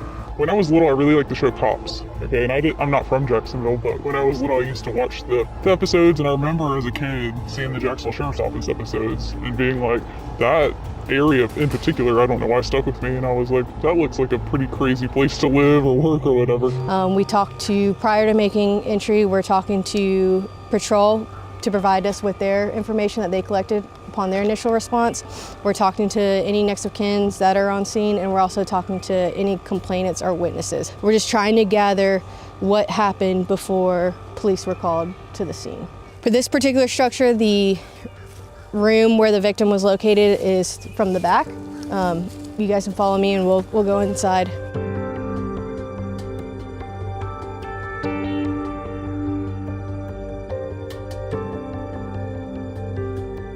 What are the primary things we're looking for? Where are your eyes going right now? So eyes are going in the immediate area where the victim was located, but also like common areas of the house, living room, bathroom. We're checking for any paraphernalia, narcotics related, and any additional narcotics or any paraphernalia to even include like little baggies that could have been packaging for narcotics. I've been working narcotics related investigations for a little over 7 years now. I've been working narcotics overdose death investigations for approximately 3.5, 4 years. What got you into the overdose unit? I enjoyed working narcotics investigations. I noticed that before the creation of this unit, homicide was responding to these types of investigations. And prior, this was kind of before it became, we fell under the Florida state statute of murder. Once we started falling under that Florida state statute, we were able to dig deeper into different types of investigations. Florida lawmakers are not alone in expressing the sentiment that a drug dealer should be subjected to harsh penalties, particularly if they can be tied to an overdose death. In fact, just recently, Trump made headlines again by stating his long-term position that drug dealers should receive the death penalty. Unless you have the death penalty for drug dealers, you'll never get rid of the drug problem. Put that through your head. As someone who knows the drug dealing black market much better than Trump, I think the numbers he's throwing out are extreme exaggerations that have no root or basis in fact. A drug dealer will kill 2,000, 3,000, 5,000 people during the course of his or her life. It really depends on what someone's selling. If someone has sold fentanyl, obviously they have a much higher chance of causing an overdose death. But for some guy trapping weed, it is actually impossible that anyone has died as a result of his drug. It says on the DEA's own website that no one has overdosed from marijuana, and yet it's still a Schedule I drug. However, I do agree that a drug dealer needs to be held liable if what he sells kills someone. The question is, to what extent?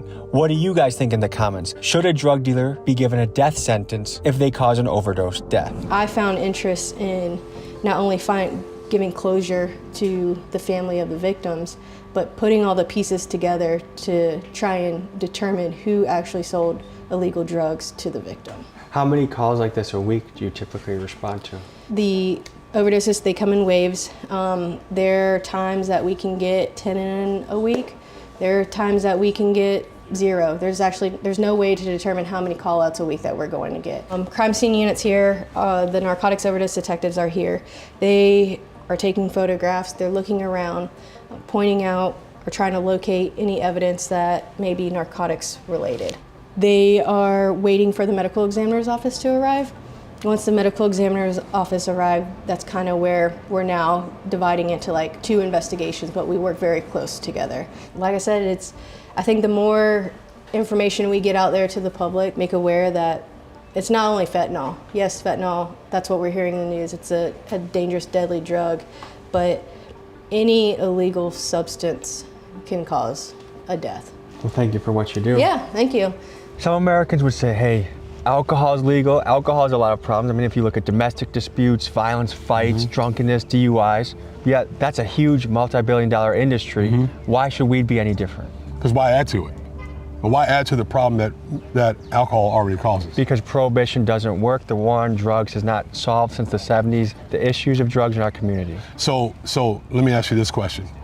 Because we should legalize marijuana because people like to smoke it, we should legalize cocaine, methamphetamine, we should legalize fentanyl, we should legalize all those things? No, of course not. Just because people like it, there are certain things that you shouldn't do, and I think the government should uphold a standard. So what gave you reason to believe that this could be a narcotic overdose in the first place?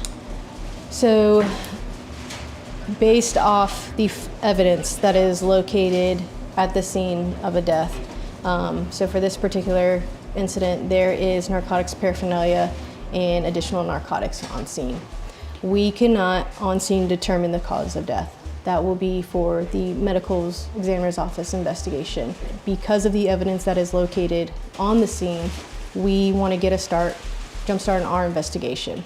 So the van actually pulled up super close, and we're keeping family further out, so it should be okay.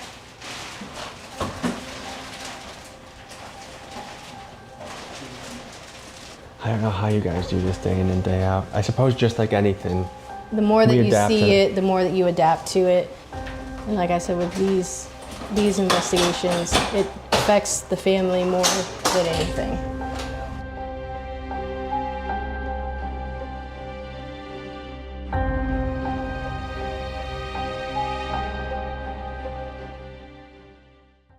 I think this just goes to show how one death can affect so many people. It's such a ripple effect. Right. As you hear the family in the background, I think this goes to highlight, I would not have the stomach for this type of job. And there's the fact that people like you are boots on the ground and see some of this, look death in the face almost on a daily basis sometimes, and have to deal with families and all the thing that come with it. I mean, right, I will say that making that next of kin notification is the worst part about our job, because we're having to tell a loved one that their loved one is no longer here.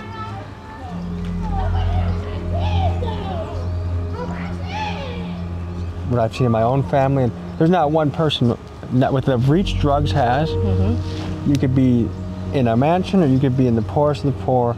There's not one family in America that probably doesn't have some impact of drugs hitting their family or alcoholism hitting their family. Right. It's just such a heavy job. And then this is the other thing is, I think like this gives me perspective too, because sometimes it's easy to look at a dealer and be like, oh, he grew up in a messed up neighborhood with a messed up childhood and he's just trying to make some money to put rent, to pay the rent. But then when it has the impact like this, that makes an entire family gather and cry, then you have a little bit more of a, well, when they get raided, you know why. The drug dealers know. They know that they are selling this deadly drug. They know what they are selling, so that is why they should be held accountable for what they are selling. And every single person has that voice inside their heart that knows when something is right or wrong. And to override that just so you can pay rent, even though you can cause devastation to an entire family. And one dealer might have, do you encounter multiple dealers? Customers. Do you ever encounter dealers that you guys arrest that are tied to multiple deaths? Yes. Yeah, this really helped me change my perspective on drug dealing. I mean, there's so much that comes with this. There's family members that have to pay for the funeral. There's how many people had to call off work to leave here and come. There's people that their lives can be permanently altered by the grief. I mean, I've seen that in my own family very well.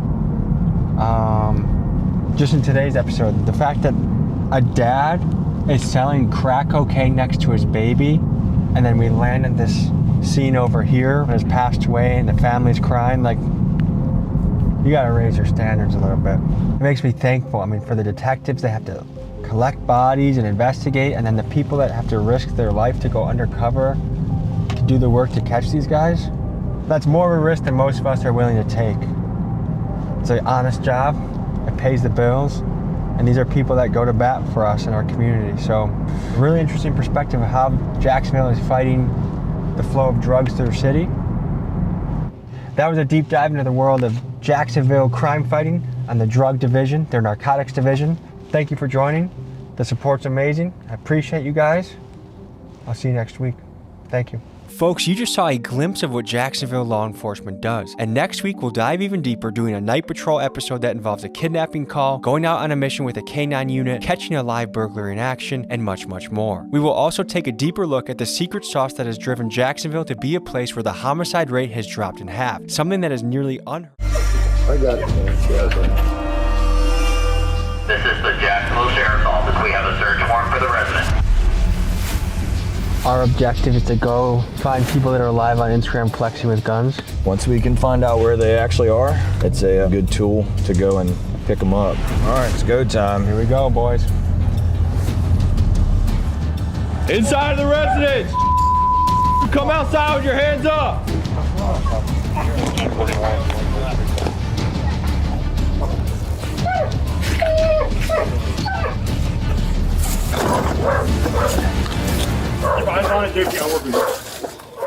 In the early 2020s, Jacksonville gang violence and drill rap got so notorious that some labeled Jacksonville as ground zero to one of the deadliest and most disrespectful rap beefs of all time. One that left over a dozen dead, including multiple little kids that were killed in drive-by shootings that missed their target. The two crews at the center of this feud were ATK, known as Ace's Top Killers, led by gangster rapper Young and Ace, and the 6 Block Gang, led by gangster rapper Fulio. Legend has it this beef originated at a 2015 Kodak Black concert after a decline handshake, led to a fistfight, led to a shootout where a toddler was injured, and a few days later led to a triple shooting. This rap conflict was documented in depth by YouTube greats Trap Lord Ross and Brandon Buckingham. Where we find ourselves today is a different era for Jacksonville. The extreme level of bloodshed and murder in the city led the police to fiercely crack down on violent gang activity. Today we ride around with Jacksonville's undercover gang unit, we see a SWAT team operation, we get an inside look at their evidence laboratory, and we spend many hours out in the field in order to study Jacksonville's approach to reducing gang violence. Folks, let's get to it.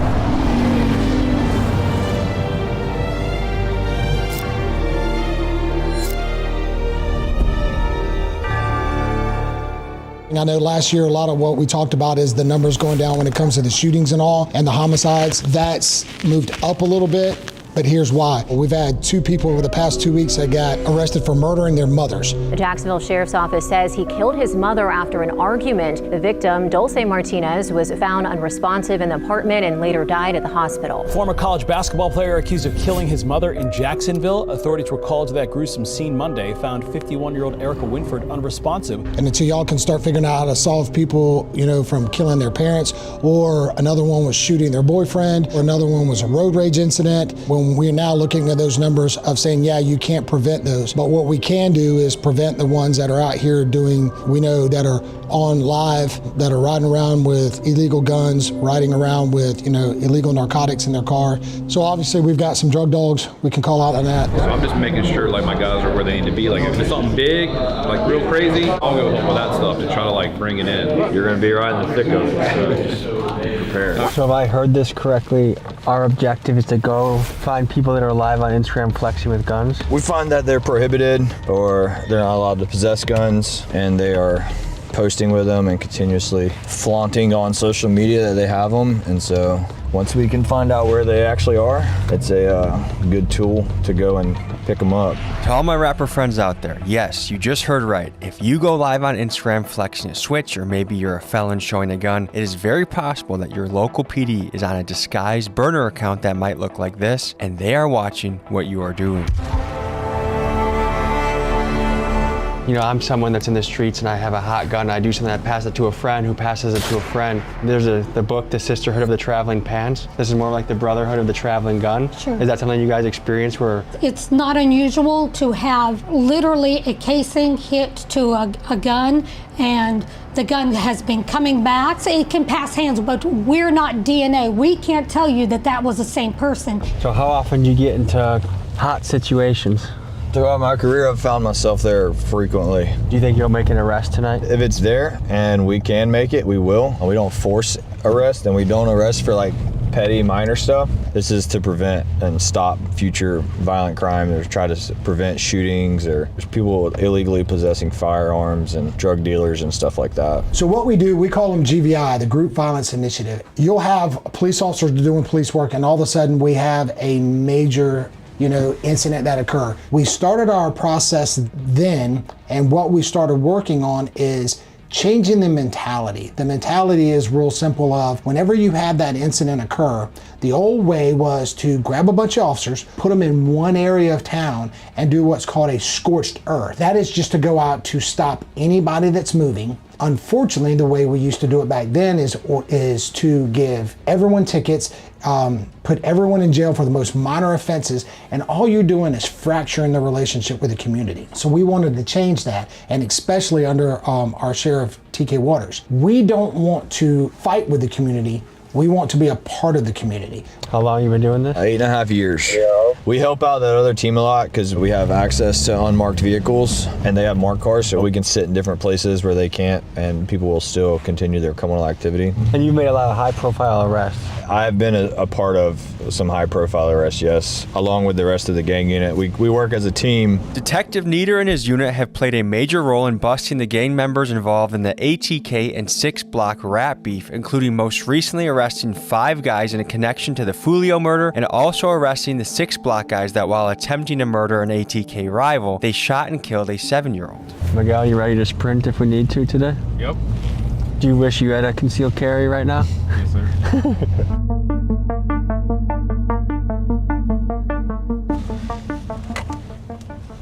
All right, I'm set up looking straight down Cal John right here, Clay.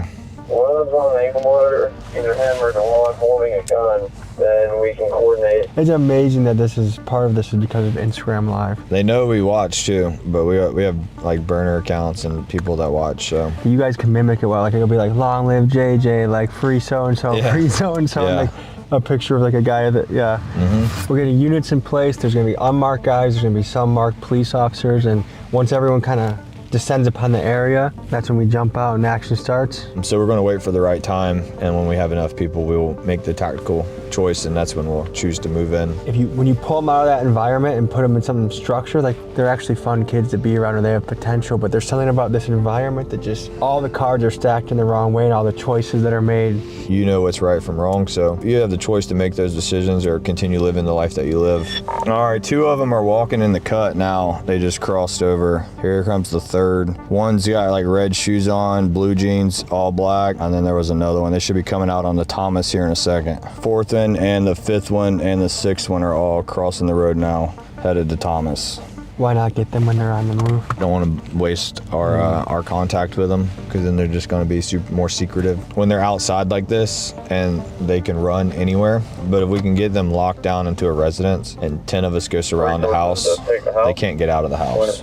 We're waiting on them to give us a reason to contact them. So we're waiting pretty much on the guns to show up. We'll give this until the sun goes down, and then ours starts getting a little hard to see. And then we'll call it and go and find something else to do. There's 6 SWAT guys who are working overtime who are coming, and then we have 2 more marked cars and 1 more covert coming. So right now they're just being scouted, basically. It sounds like they are conducting surveillance right now on them. We're waiting for other assets to get over here. One of the other detectives that's working this case is actually working towards obtaining a search warrant for this residence. How quick can a search warrant be granted? You submit it, it goes to your supervisor for approval, and then it goes to a state attorney for approval, and then it goes to a judge for approval. And once the judge approves it, and it says approved on the computer system, it's as simple as just printing off a piece of paper. The 2 that have been going live are both prohibited, I believe. One is a juvenile, I think one just turned adult. A judge is looking at arrest warrants for both of them right now for PFJD for both of their charges, and there's also a residential search warrant that's in the process of getting typed up. The last I heard is the judge is looking at it, so I would imagine it gets signed within maybe like the next 10 to 15 minutes. We spent the next 3 hours camped out in this car, waiting for both the suspects to go live on Instagram and flex their guns, and also for a judge to sign a search warrant of the suspected residence. The judge has viewed all of them. He just hasn't signed them, and that's been close to an hour now. He probably forgot to hit sign. Correct, so we're trying to get a hold of the judge now. What plays through your mind in this calm before the storm? To do your job and do it effectively. Do what's necessary and do what you're trained to do. They have warrants for PFJD currently that just got approved by a judge. They were at the house earlier today. Ankle monitor shows he's still at the house right now. Based on our intel, we believe that Dawn is still there too. We have 2 detectives on Wright Street right now. They'll link up with the 2 SWAT guys to get coverage on the rear. We'll give you guys a little bit to get set up on there. We're presuming that they're in the house right now just because of how cold it is outside. Jesus Christ, they got a force assembled, huh? Stuck at the light at Emerson. We're going through it now. All right, it's go time. Here we go, boys.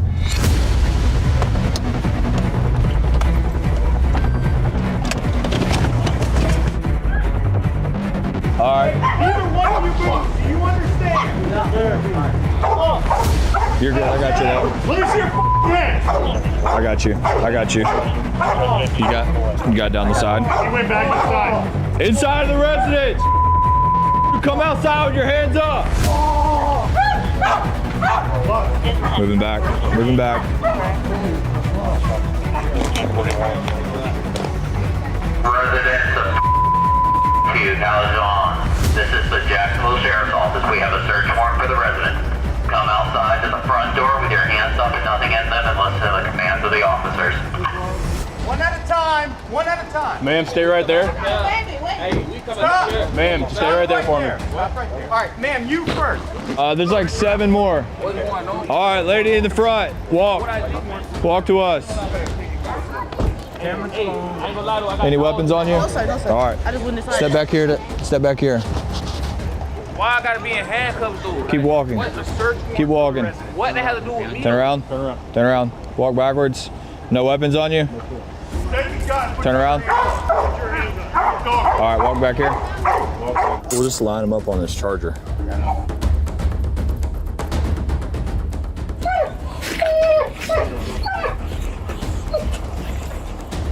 I got it. Clear the house now. Last man, Doc.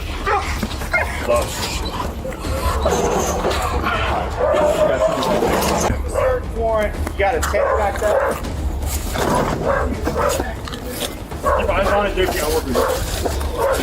We're at the scene. The search warrant has just been served. It appears all the occupants have been out. Most of them have been riot cuffed or handcuffed, and now they're trying to see if there's anyone else lingering in the house.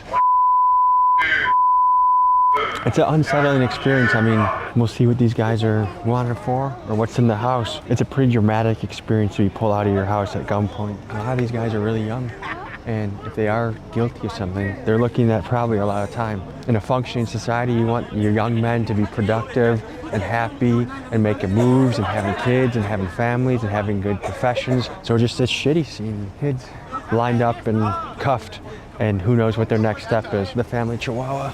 Oh, you little poor thing. We ain't do nothing, man. Oh, no, I'm ready to go home, go to sleep, man. Talking about a crazy day that just happened. Which one? Big dogs gotta eat. Big dogs gotta eat, yeah. What's he doing in Jacksonville, though? I'm seeing what the day in these guys' life looks like. That's crazy. I know exactly. Got me on TikTok. That's Tommy G, man. Put crime scene tape right here and put one from that tree over there. And any of these cars that don't belong here, if they don't move them, we're gonna have to tow them. Because do I need to send it? I didn't realize you guys were gonna roll this deep. This is a caravan of cars. You have your SWAT assets here, your gang unit assets, CPR, K9. So yeah, I mean, we didn't know. I don't think they knew that the house was going to be have so many occupants in it. So behind me, there's a lot of people starting to gather right now. There's moms, parents showing up, concerned, upset, wondering what's going to happen. They want to see the warrant. They want to know what the charges are. And just with how the legal process works, from what I've learned, they're not always quick to release that information. Ma'am, what's going through your mind right now? Is that my kids then got caught up with the wrong people. And I told them to keep them people from over here. Because I know my grandkids don't sell drugs. But it's the company that kids. My oldest grand is 19. Okay. My baby grand is 4. And her boyfriend is, I think he's 21. And I know he ain't selling drugs. Are you here 24/7 with them? No, I'm not, but Okay. listen, he's already on probation. For what? I don't know, but listen, it was the kids. It's not that I'm doubting you. You got to remember, you're not here all day long, so you don't know what's going on at the house. So how would you say the operation went? going good. We were out here working GVI, which is like looking for like guns and like violent people, and then sometimes we get tasked with like helping them with certain things. So it's not like a full like SWAT call out or anything, but we were just tasked with like helping them apprehend the people that were in there. So they just call us to help call them out and get them into custody. I'm gonna talk to the families, but what I will say to you is nice mustache. Thanks, man. I don't get that very often. What's going through your mind right now? I want to know where the search warrant is, first of all, because that's my house. I haven't been here in 2 months, so I'm trying to figure out what the hell is really going on. Are you the landlord or do you live here? Or? That's my house, that works. So I don't know nothing that's going on. And I haven't seen a search warrant, and I haven't talked to no one would tell me anything, so I'm just out here in the blind with all my little cousins on the ground. I met your chihuahua. You did? I gave him a few scratches. Okay, thank you. What's on your mind right now? What's on my mind? We trying to figure out what's going on. What did they do? Literally, like who y'all is? What y'all fake news or something? No, we're the real news. Fucking house. Literally, it's my y'all let they mom talk. Y'all ain't talking to nobody. Mamas, y'all ain't talking to nobody. Daddies, how y'all feeling? Somebody put their hands on y'all kids.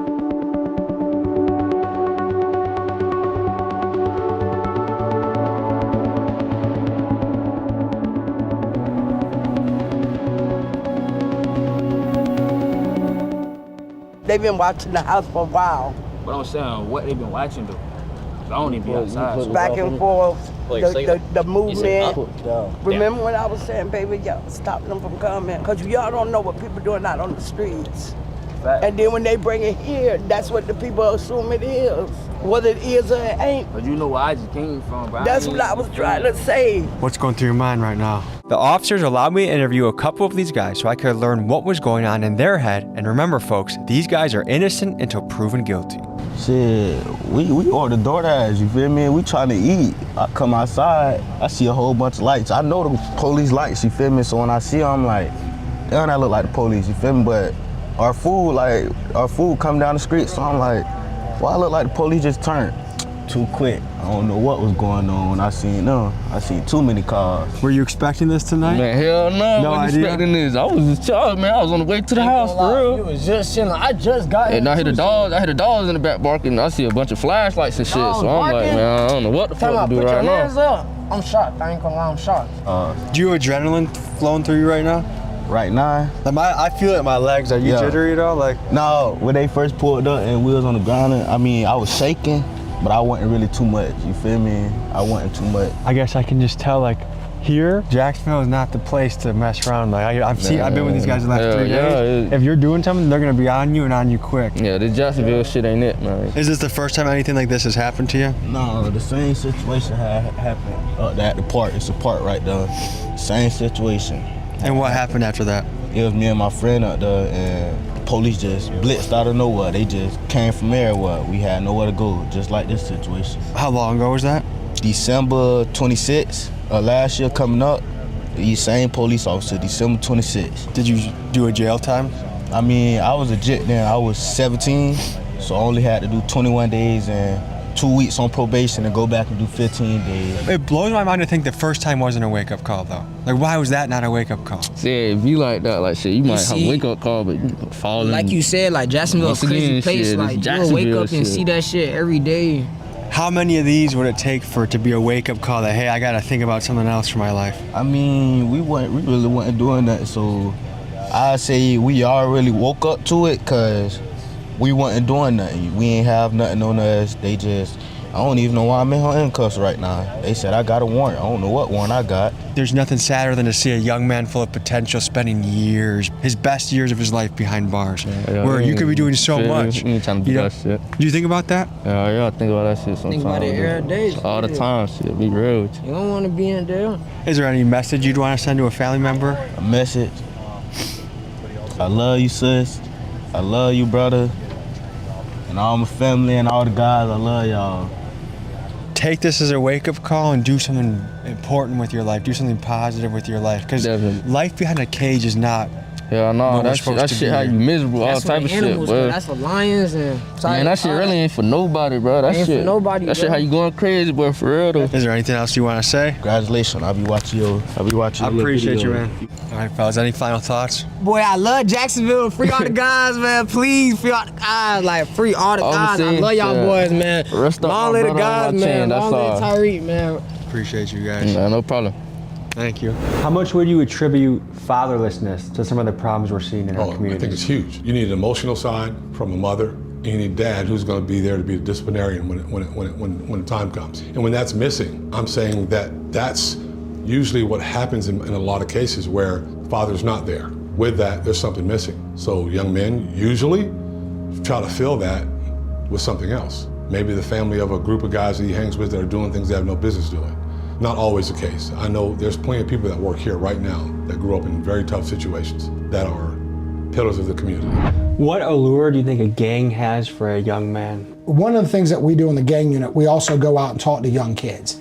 Before the internet, that conversation of snitches get stitches. Well, that's not true either, because guess what? The snitches come out anymore. They get it, because no matter what, when you're facing life in prison, but in order for me to only get 10 years in prison, I just got to tell what you did with me. They're all telling on each other, and we know that. And that's the education we're trying to get out to everyone, is not only to stop making that decision, because we're putting values on the wrong things. You might be wondering what these guys were arrested for. A little later in this episode, we will head to the police evidence room to see what was confiscated during the raid. But for now, Detective Nieder takes us into the field to do some patrol work. Here's what we encountered.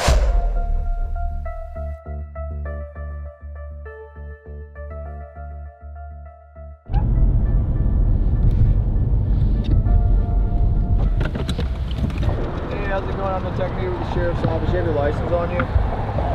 Hey, the couple reasons I stopped you is the stop signs back here in the neighborhood. Make sure we come to a complete stop. And then your speed limit right here on 8th Street, it's 30 miles per hour. I had you at 45, all right? This is just a pretty typical stop.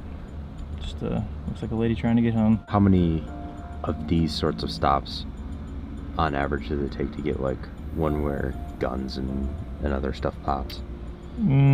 It's really hard to tell, man. Like even just some of the most like, you want to say like routine stops have turned into be, you know, something really good. You know, the way I put it is you cast a wide net. Sometimes you catch what you're not looking for. Oh, ma'am, I know you're probably in a hurry to get home, but it's 30. Oh, it's all good. It's 30 on 8th, all right? No problem. All right, you be safe. Basically, because you knew it was little, minor, if anything, quick, you're looking for big stuff. Yeah, she was very, she was polite, raised any senses. She just got off work, I didn't know that. Pulling out of a school over here, and she just got done cleaning, so. It just wasn't exactly what we would have been looking for tonight to try to cure violence. There's a strong branch, I would say, on the left side of the political spectrum that say there's a systematic racism and that the police are there to put black people into the prison industrial complex. What would you say? I will say this, from my experience over 30 years. The people that go to prison are supposed to go to prison. The people that get arrested are supposed to get arrested. And then I challenge people that say that, especially to my face, explain to me one system, one government system that's in place, that's put in place to keep black people downtrodden. How much does rap beef play a part in the gang violence? An absolute tremendous amount. The turf wars back in the day began with drugs and money.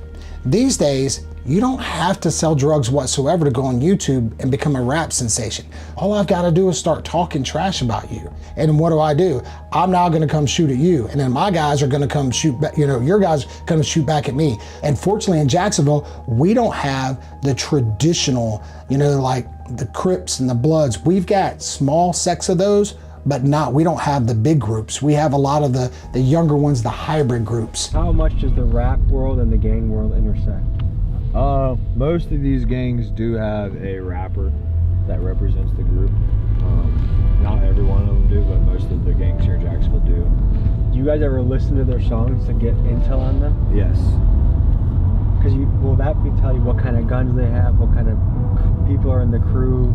Yeah, so where they live, what they've done. Yeah, so it'll help you document members and stuff along that line. When rappers post a music video and say this is a prop, all these guns in the music video are props, does that save them from trouble? No, not if they're not props. You can post a prop if you want to. I mean, we were one of the first ones in I think in the state that we started. I went to our state attorney, who's Melissa Nelson. I said, can we legally, if we can prove that these firearms are real, can we legally charge them for possession of a firearm by a convicted felon and put them in prison for it? She says, I believe we can. Let's go for it. And we arrested probably 10 people About 5 of them went to prison. Some people say that drill rap is sort of a cancer and it's impacting cities all across the country. What's your take on it? Don't get me started, because I got a playlist in my car of real rappers, real artists who knew how to produce, and they did more than mumble. They did more than talk about killing people. They talked about killing people with their lyrics, with their rhymes. Eric B. and Rakim, they were amazing. LL Cool J, one of the GOATs. I talk about him all the time. The new stuff is weird to me. I can't even listen to it. Problem with it is, they're talking about real things that have impacted real families. To be that callous and that hard when you're talking about someone's life, if you don't care about people, I don't care about what your so-called art, and we're gonna do everything that we can to get you off of our streets. Okay, here's a scenario. I'm a rapper, I'm making a very cool music video, and I have a lot of guns in it, but I put at the beginning, this is a prop. Can you guys still get me for that? Yes, we can. We can determine if that gun is an actual firearm or if it is a prop. So a lot of people do put in it is a prop. Sometimes they are props, but sometimes they're not. So we have ways of identifying those firearms that are in those videos to see if they really are. I don't know if y'all seen it, but there's a guy on a bicycle right here just across the road. And he's got no lights on his bike. We're gonna try to make contact with him and see what happens. In the state of Florida, you gotta have a light on the front and back of it. All right. Yes, sir. How are you? Not too bad. All right. You know you gotta get some lights on your stuff, I'm right? back home, brother. All right. Where are you coming from tonight? A buddy of mine off of Franklin. All right. That's a long ride. Yeah, I ride every day, though. That's good. That's good.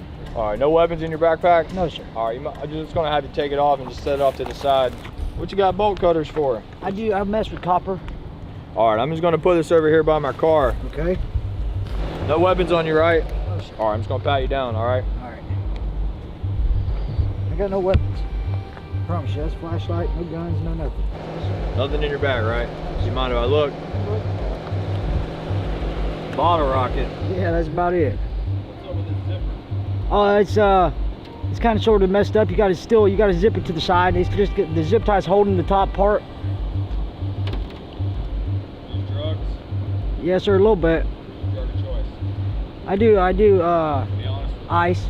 Okay. Whoa. I'm taking your piece. Yes, sir. All right.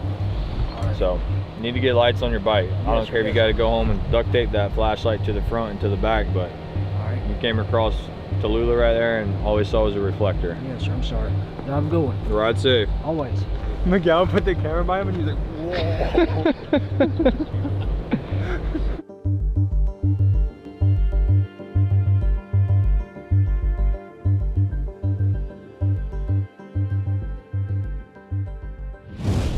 Ray Rizzle, contact Bernie Robinson, morning 97 or 87, my bad. Hey, how's it going? I'm Detective Neater with the Sheriff's Office. You got your license on you? Awesome, thank you. You just stay on Moncrief? Yes, sir. All right. You got any ID on you, sir?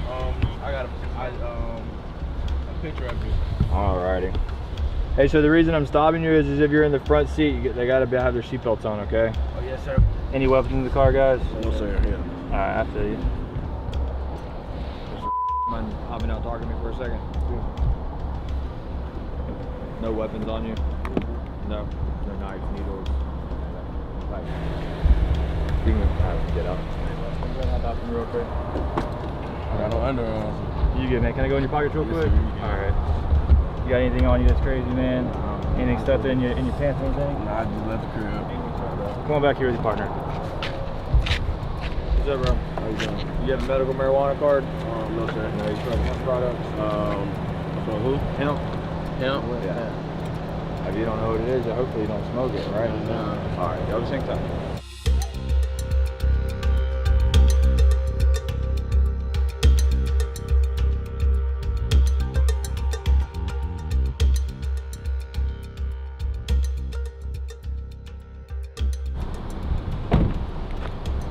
What do I do for work?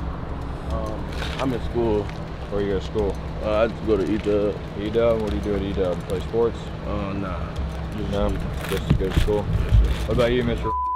I was enrolled at Alabama State, but I'm back home right now for a situation they sent me home for. I'm going to start work at? Delivering appliances and installing them. Oh, okay. Either one of y'all sell drugs for a living? No, sir. No? Y'all are good?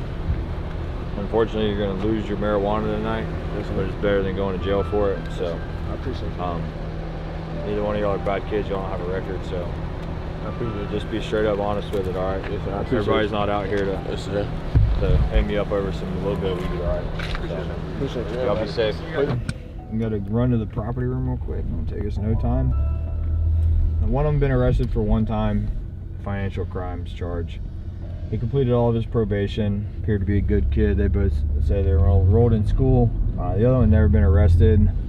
I don't see where taking a young man to jail and starting his record of going down the wrong path is worth it at that point. This guy might have lost $60 that he bought the weed for, but it's better than going to jail for sure. Where are we going right now? So we're going to the property room where you put all your evidence in at. Anytime you make an arrest, the evidence or anything that you would deem that would be part of your case that is going to benefit it would go in here. At this evidence processing center, the officers logged the weed and the meth pipes they confiscated, and we also got to see what evidence was collected in the raid that we saw at the beginning of the video. Allegedly, these were the firearms that were discovered in the house. So a lot of cities in America are feeling the effects of gang violence, but we got to see a first-hand look of the guys that go boots on the ground and fight the gangs, fight the guys that are committing most of the violence in the city. And it was interesting to see it from this perspective. We spent a lot of time on this channel looking at it from the other perspective, and my goal is to get into everyone's shoes. I don't care if you're a blood, a billionaire, a cop, a Navy SEAL, everything in between. We go into your shoes and see what your life is like. But we got to see it from the law enforcement side. And Jacksonville, by the metrics, is clearly successful at what they're doing. So I learned a lot. I'm happy for the experience. Thank you to Vic for bringing us in, Sheriff TK, and all the guys that we got to work with today. It's been a pleasure. We learned a lot. Thank you, and see you next week.